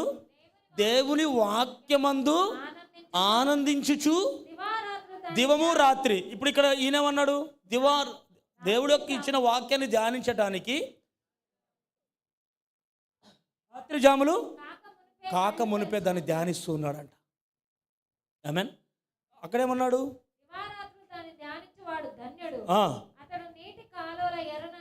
వాక్యమును ధ్యానించేవాడు ఎలా ఉంటాడో చెప్తున్నాడు. ఈ వాక్యము చదివేవాడు ఎలా ఉంటాడో చెప్తున్నాడు అక్కడ. వినండి జాగ్రత్తగా. చూడండి ఎలా ఉంటాడంట ఆ వ్యక్తి. నీటి కాలువల పక్కన ఉన్న చెట్టు ఎలా ఉంటుందండి? వాడిపోద్దా? ఎండిపోద్దా? ఎప్పుడు పచ్చగా ఉంటుంది కదా. ఈ వాక్యం నీతో ఉంటే నువ్వు ఎప్పుడు ఎలా ఉంటావంట? ఎండిపోవు, వాడిపోవు. ఈ వాక్యం నీతో ఉంటే నాశనం అయిపోవు, నశించిపోవు. నీ సమయం ఆకముందే నలుగురు మొయ్యరు. ఈ వాక్యం నీతో ఉంటే. ఎవరు చెప్తున్నమాట? దేవుడే. అవి చేయొద్దు అన్నాడు. అవి మానుకొని ఏం చేయాలి? ఈ పని చేయాలి, ఈ పని చేయాలి. అవునా? ఆకు వాడక ఎలా ఉంటావంట నువ్వు? ఒక సమయమైనప్పుడు వర్ధిల్లేవాడిగా ఉంటావు, అంతకంతకు వర్ధిల్లేవాడిగా ఉంటావు. దేవుడు చెప్పాడు కదా, ఏమన్నాడు అక్కడ? ప్రియుడా, నీ ఆత్మ వర్ధిల్లుచున్న ప్రకారం నీవు అన్ని విషయంలో సౌఖ్యముగా, అన్ని విషయంలో ఒక్క వాక్యములో వర్ధిల్లితే, ఒక అంతరంగ సంబంధమైన విషయంలో నువ్వు వర్ధిల్లితే, మిగిలిన అన్ని విషయంలో, అంటే నీ వ్యాపారంలో, నీ కుటుంబంలో, నీ లైఫ్లో, నీ ప్రతి పనిలో, అన్ని విషయంలో ఇదొక్కటి నీలో వర్ధిల్లుతూ ఉంటే నువ్వు అన్ని విషయంలో సుఖముగా వర్ధిల్లుతావంట. హల్లెలూయా. ఈ ఒక్కటి నీలో లేకపోతే మన జీవితాంతం కష్టాలే. ఏమండి అనండి ఇట్లా.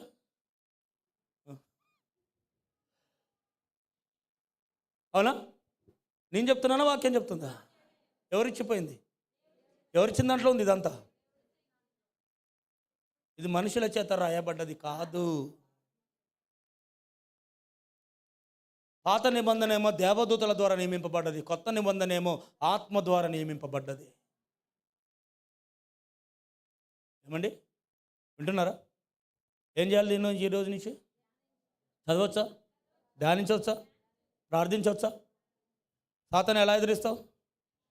సాతానా పో పో పోయిద్దా?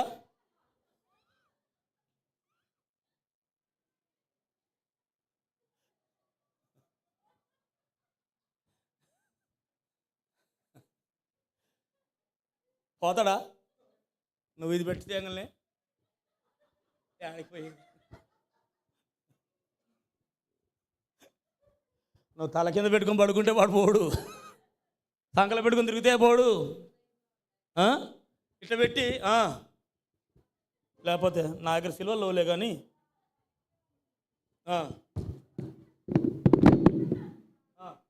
చూపిస్తే పోతాడా?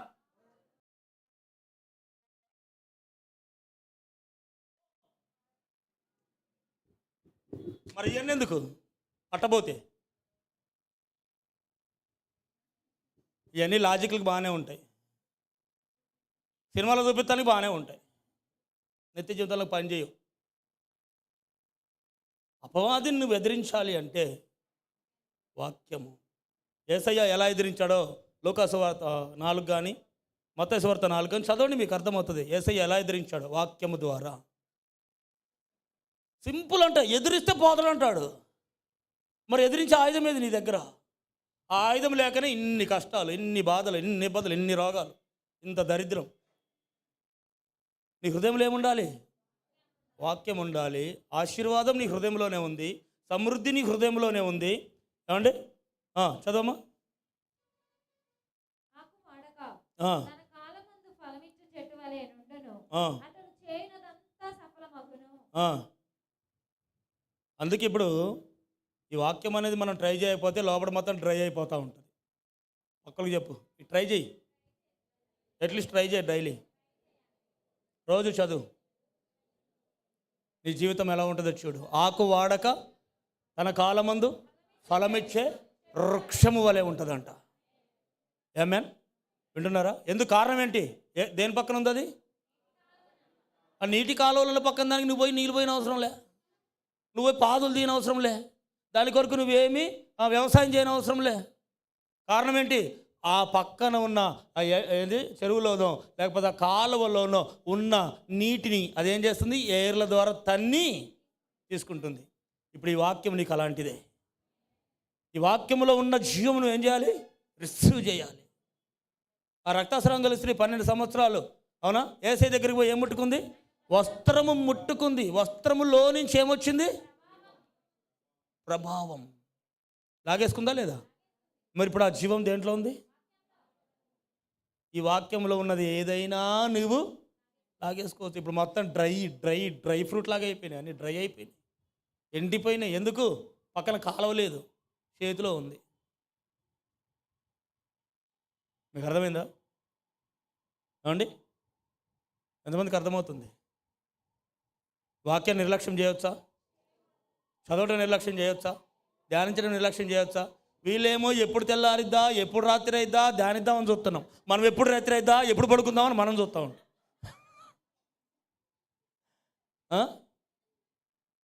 తెల్లారి మళ్ళీ అలారాలు పెట్టుకుంటారు, వాళ్ళు మళ్ళీ బంద్ చేసి పడుకుంటారు.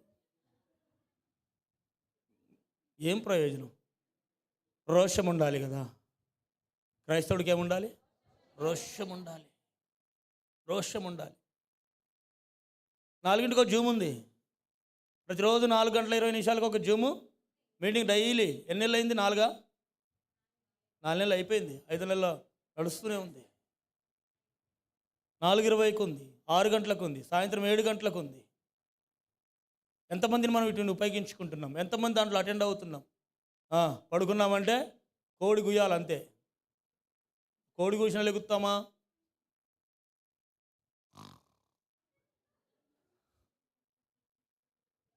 హల్లెలూయా.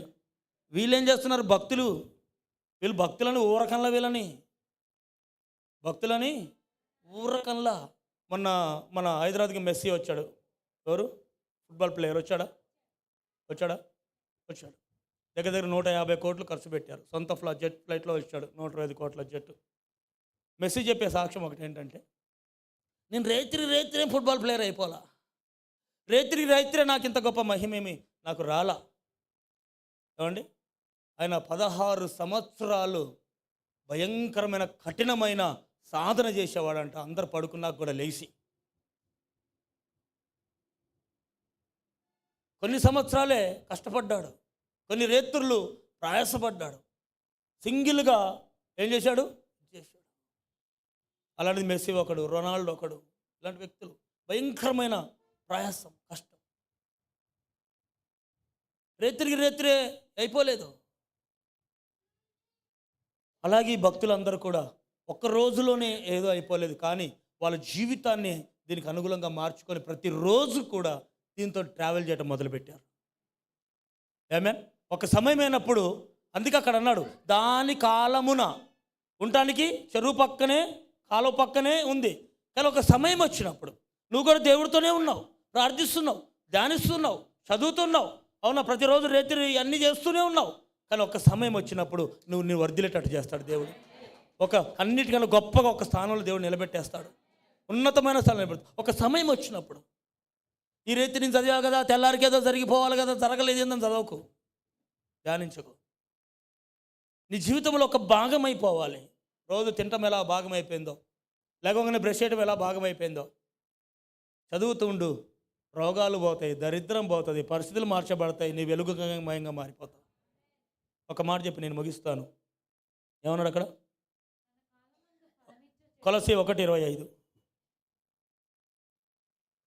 వీలైతే ఎఫ్ఎస్సి 3:15 కూడా ఒక్కసారి తీసి పెట్టండి.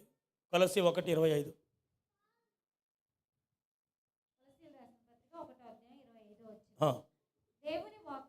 దేవుని వాక్యమును అనగా చూడండి, ఇక్కడ దేవుడి వాక్యం వర్డ్ వాక్యమును అనగా యుగాల్లోను తరతరాలలోను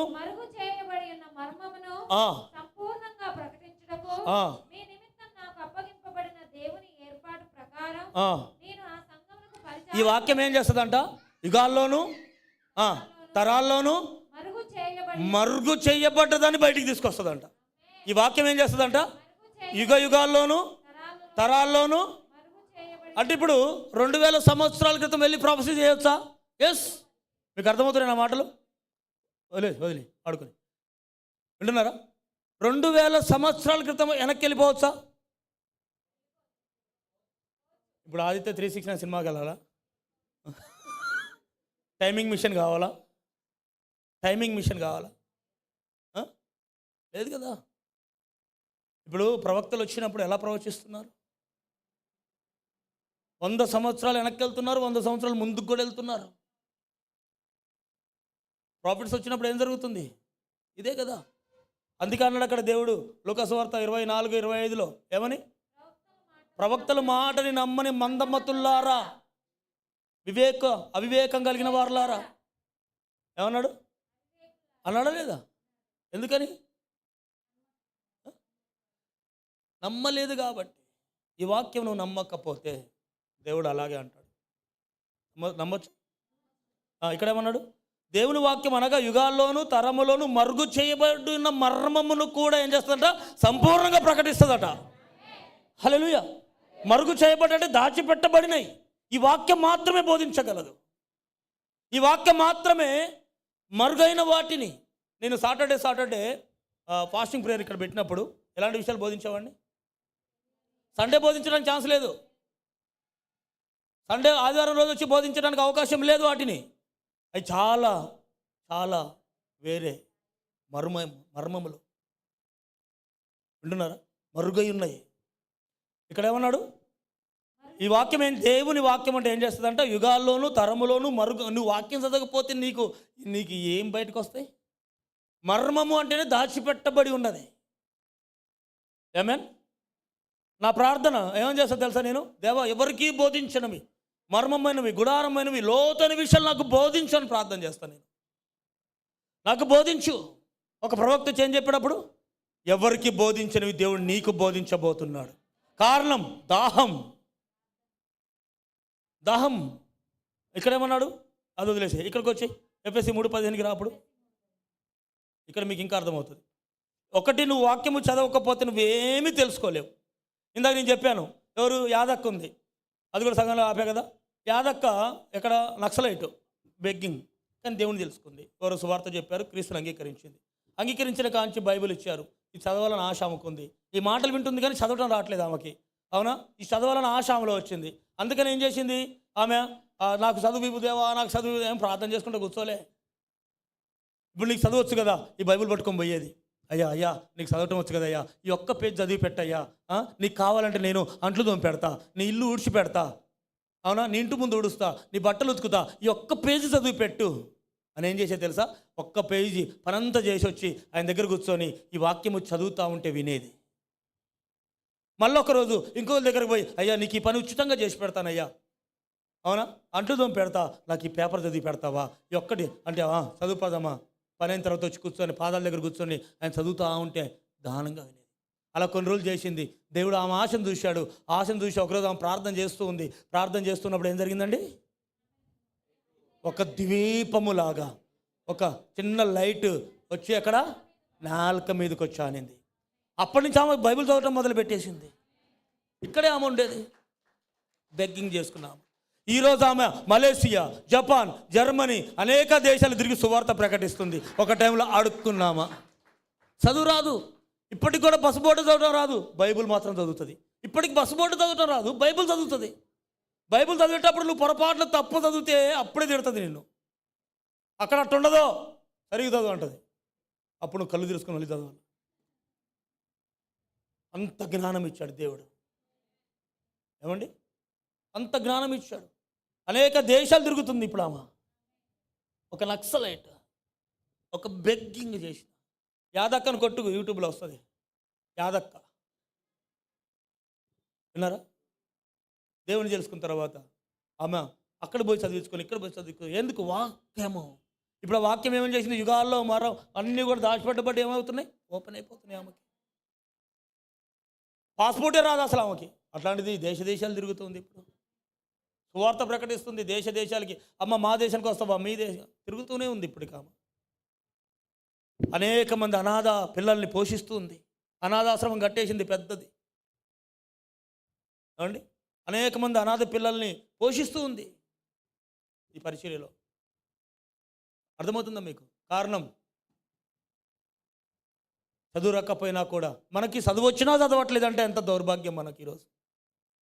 ఆమె పని చేసి పెట్టి, ఒక పేపర్ చదవయ్యా నీకు పని చేసి పెడతా, ఇంట్లో అంట్లు కడుగుతా ఒక్క పేపర్ చదివి పెట్టయ్యా అని అట్లా బైబిల్ పట్టుకొని తిరిగింది. ఒకరోజు దేవుడు ఆమె ఆశని చూసి చూసి ఒకరోజు ఒక వరంలాగా ఇచ్చేశాడు బైబిల్ చదవటం. ఇప్పుడు దాంట్లో దాచిపెట్టాయి గుడారమైనవి, లోతైనవి. ఒకసారి 23:33 కూడా ఏముంటుంది? ఇదే మాట.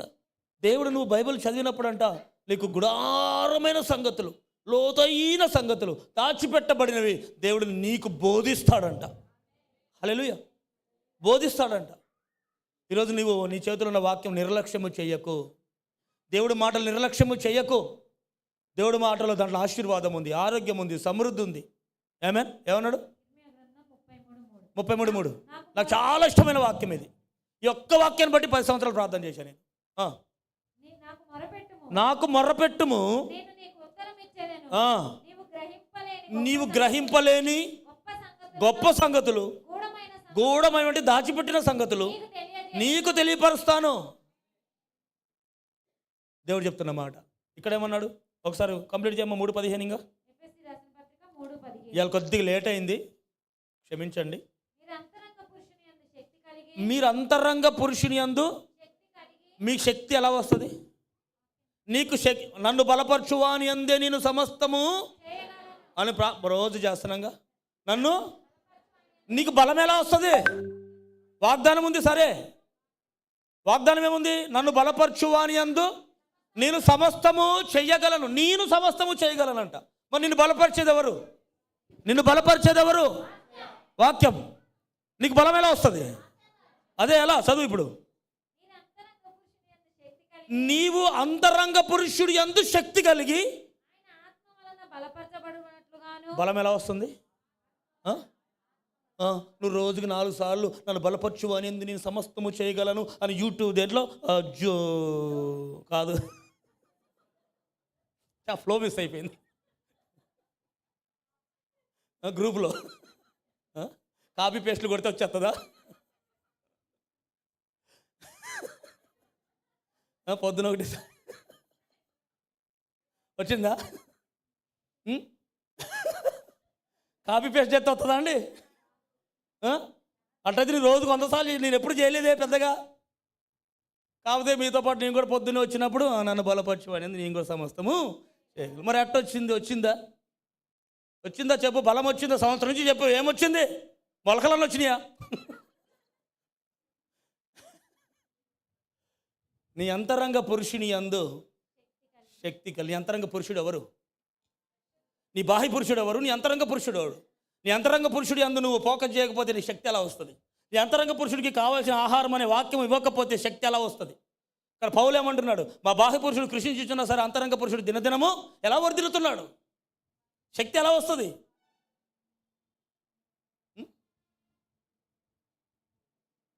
వచ్చే సంవత్సరం ఇది పోద్ది, ఇంకా 10 రోజులు పోతే నన్ను బలపరచు అని అందు నేను సమస్తం చేయగలను అన్న మాట పోద్ది, ఇంకోటి వస్తుంది. అవునా? కానీ కొంతమంది మీరు గమనించండి, నేను చెప్తున్నా కాబట్టి కొంచెం కంట్రోల్లో పెట్టేసుకుంటారేమో కానీ. అవునా? జనవరి 1 కూడా నీకు ఏ మాట వస్తుంది? జూమ్లోకి రాగానే అది ఊత పదమా లేకపోతే లోపల నుంచి వస్తుందా? అర్థమవుతుందా మీకు? నువ్వు నీ అంతరంగ పురుషులందు శక్తి ఎలా వస్తుంది? అక్కడ చెప్తున్నాడు కొలసే ఫిలిప్పీ పత్రికలో, ఎఫెసీ 3:17 ఏం చెప్తున్నాడు? కలిగి నీవు అంతరంగ పురుషుడున్నాడు, ఆయన యందు నీకు శక్తి, ఏది బాహ్య పురుషుడికి శక్తి కలిగి, ఆయన ఆత్మ వలన బలపరచ, ఆయన ఆత్మ నీకు లోపల ఒక వ్యక్తి ఉన్నాడు. మీకు తెలుసుగా, నువ్వు బయటికి మాట్లాడేది ఒకటి, లోపల అనుకునేది ఒకటి. అంటే ఎంతమంది ఉన్నారు? నీ ఇంటికి బంధువులు వచ్చారనుకో, అవునా అక్క ఇప్పుడే వస్తున్నావా, ప్రయాణం బాగా తగ్గిందా అంటావు. లోపడేమో ఇది ఎందుకు వచ్చింది ఇప్పుడు. ఎంతమంది ఉన్నారు? బయట వేరు, లోపల ఏది నిజం? బయట చూసేమో మా అక్క మిని అంటే ఎంత ప్రేమో అనుకుంటుంది. అంటే ఇద్దరు కనిపిస్తున్నారు ఇక్కడ. ఇప్పుడు ఏది నిజం దీంట్లో, బయటదా లోపడదా? లోపల విషయం వాడికి తెస్తాడు ఉంటాడా? కానీ నువ్వేం చేస్తావు, దాన్ని కప్పేస్తున్నావు. అంటే ఏది సత్యం? అది ఇక్కడ అంటున్నాడు, నీ అంతరంగ పురుషుడు ఉన్నాడు, బాహ్య పురుషుడు ఉన్నాడు. ఆమెన్. ఇప్పుడు ఇది నువ్వు చదివినప్పుడు ఏం చేస్తుందంటే నీ అంతరంగాన్ని శుద్ధి చేస్తుంది. అందుకే దావీదు అక్కడ ప్రార్థన చేస్తున్నాడు, నాకు శుద్ధ హృదయము కలగ చేయము, నా అంతర్యమున స్థిరమైన మనసును పుట్టించము నూతనముగా. నూతన సంవత్సరం మొత్తం నూతనంగా పుట్టదు. అర్థమైందా మీకు? ఇక్కడ అందుకే నీవు ఈ వాక్యం నువ్వు ధ్యానిస్తే నీకు అర్థమైపోతుంది. కంప్లీట్ చేసి, శక్తి కలిగి అప్పుడు ఆయన అంతరంగ పురుషుడి ద్వారా శక్తి కలిగి ఉండాలి. ఆయన ఆత్మ ద్వారా నువ్వు బలపరచబడినప్పుడు అప్పుడు నివాసం చేస్తాడు నీ హృదయంలో దేవుడు. అప్పుడు నువ్వు అన్ని విషయాలు బలము పొందుకుంటావు, అన్ని అద్భుతాలు జరిగిపోతూ ఉంటాయి. ఇది పెద్ద కష్టం కాదు, వాక్యం నీ హృదయంలో ఉంటే చాలు. పాము దీని అన్నిటికీ ఏం చేయాలన్నా ఏం చేయొద్దు. నీ చేతిలో ఉన్న వాక్యము ధ్యానించు, వాక్యము చదువు, వాక్యం విను. వినుట వలన చదువుట వలన బలం వస్తుంది. అర్థమవుతుందా? అందుకే నీ చేతిలో ఉన్న వాక్యము బైబిల్ నిర్లక్ష్యము చేయకు. అది చదువుతున్న కొలది దేవుడిని నువ్వు రుచి చూస్తూ ఉంటావు. దేవుడు ఏంటో నీకు అర్థమవుతుంటుంది. నీ లోపలికి అది ట్రాన్స్ఫర్ అవుతూ ఉంటుంది. అప్పుడు గొప్ప గొప్ప కార్యాలు ఇంకా జరగడం మొదలు పెడతాయి. ఒక ఆదివారం వస్తేనే మాత్రమే కాదు, ఆదివారం వచ్చినప్పుడు అద్భుతాలు జరుగుతాయి.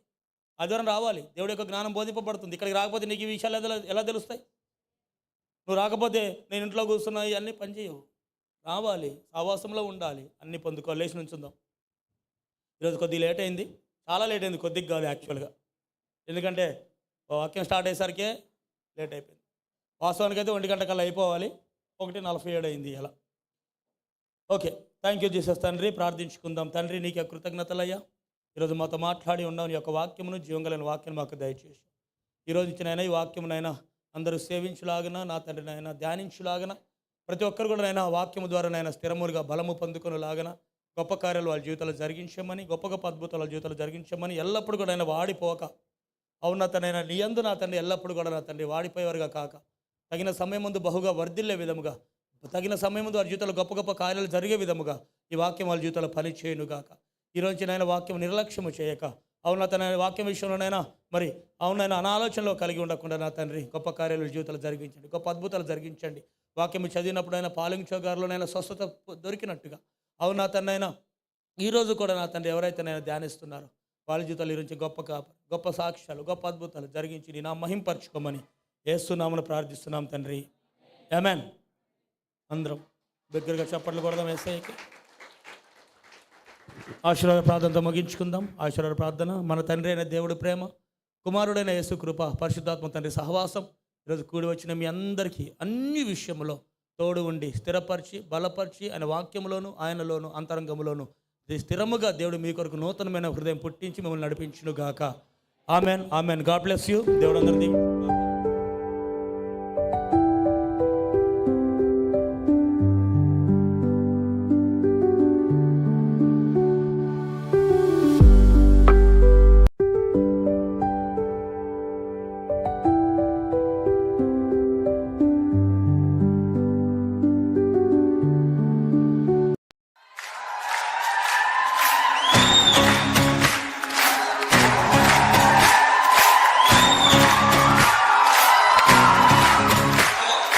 यहोवा राजा है सामर्थ से भरा, अनादि परमेश्वर वो ना टलेगा।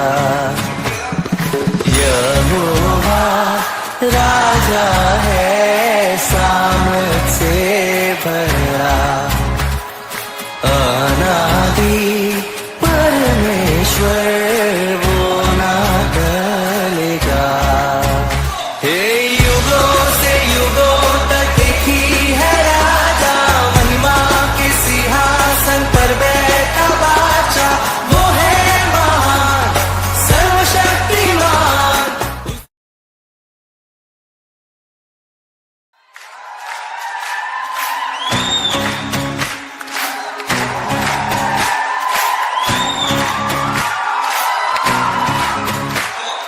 यहोवा राजा है सामर्थ से भरा अनादि परमेश्वर वो ना टलेगा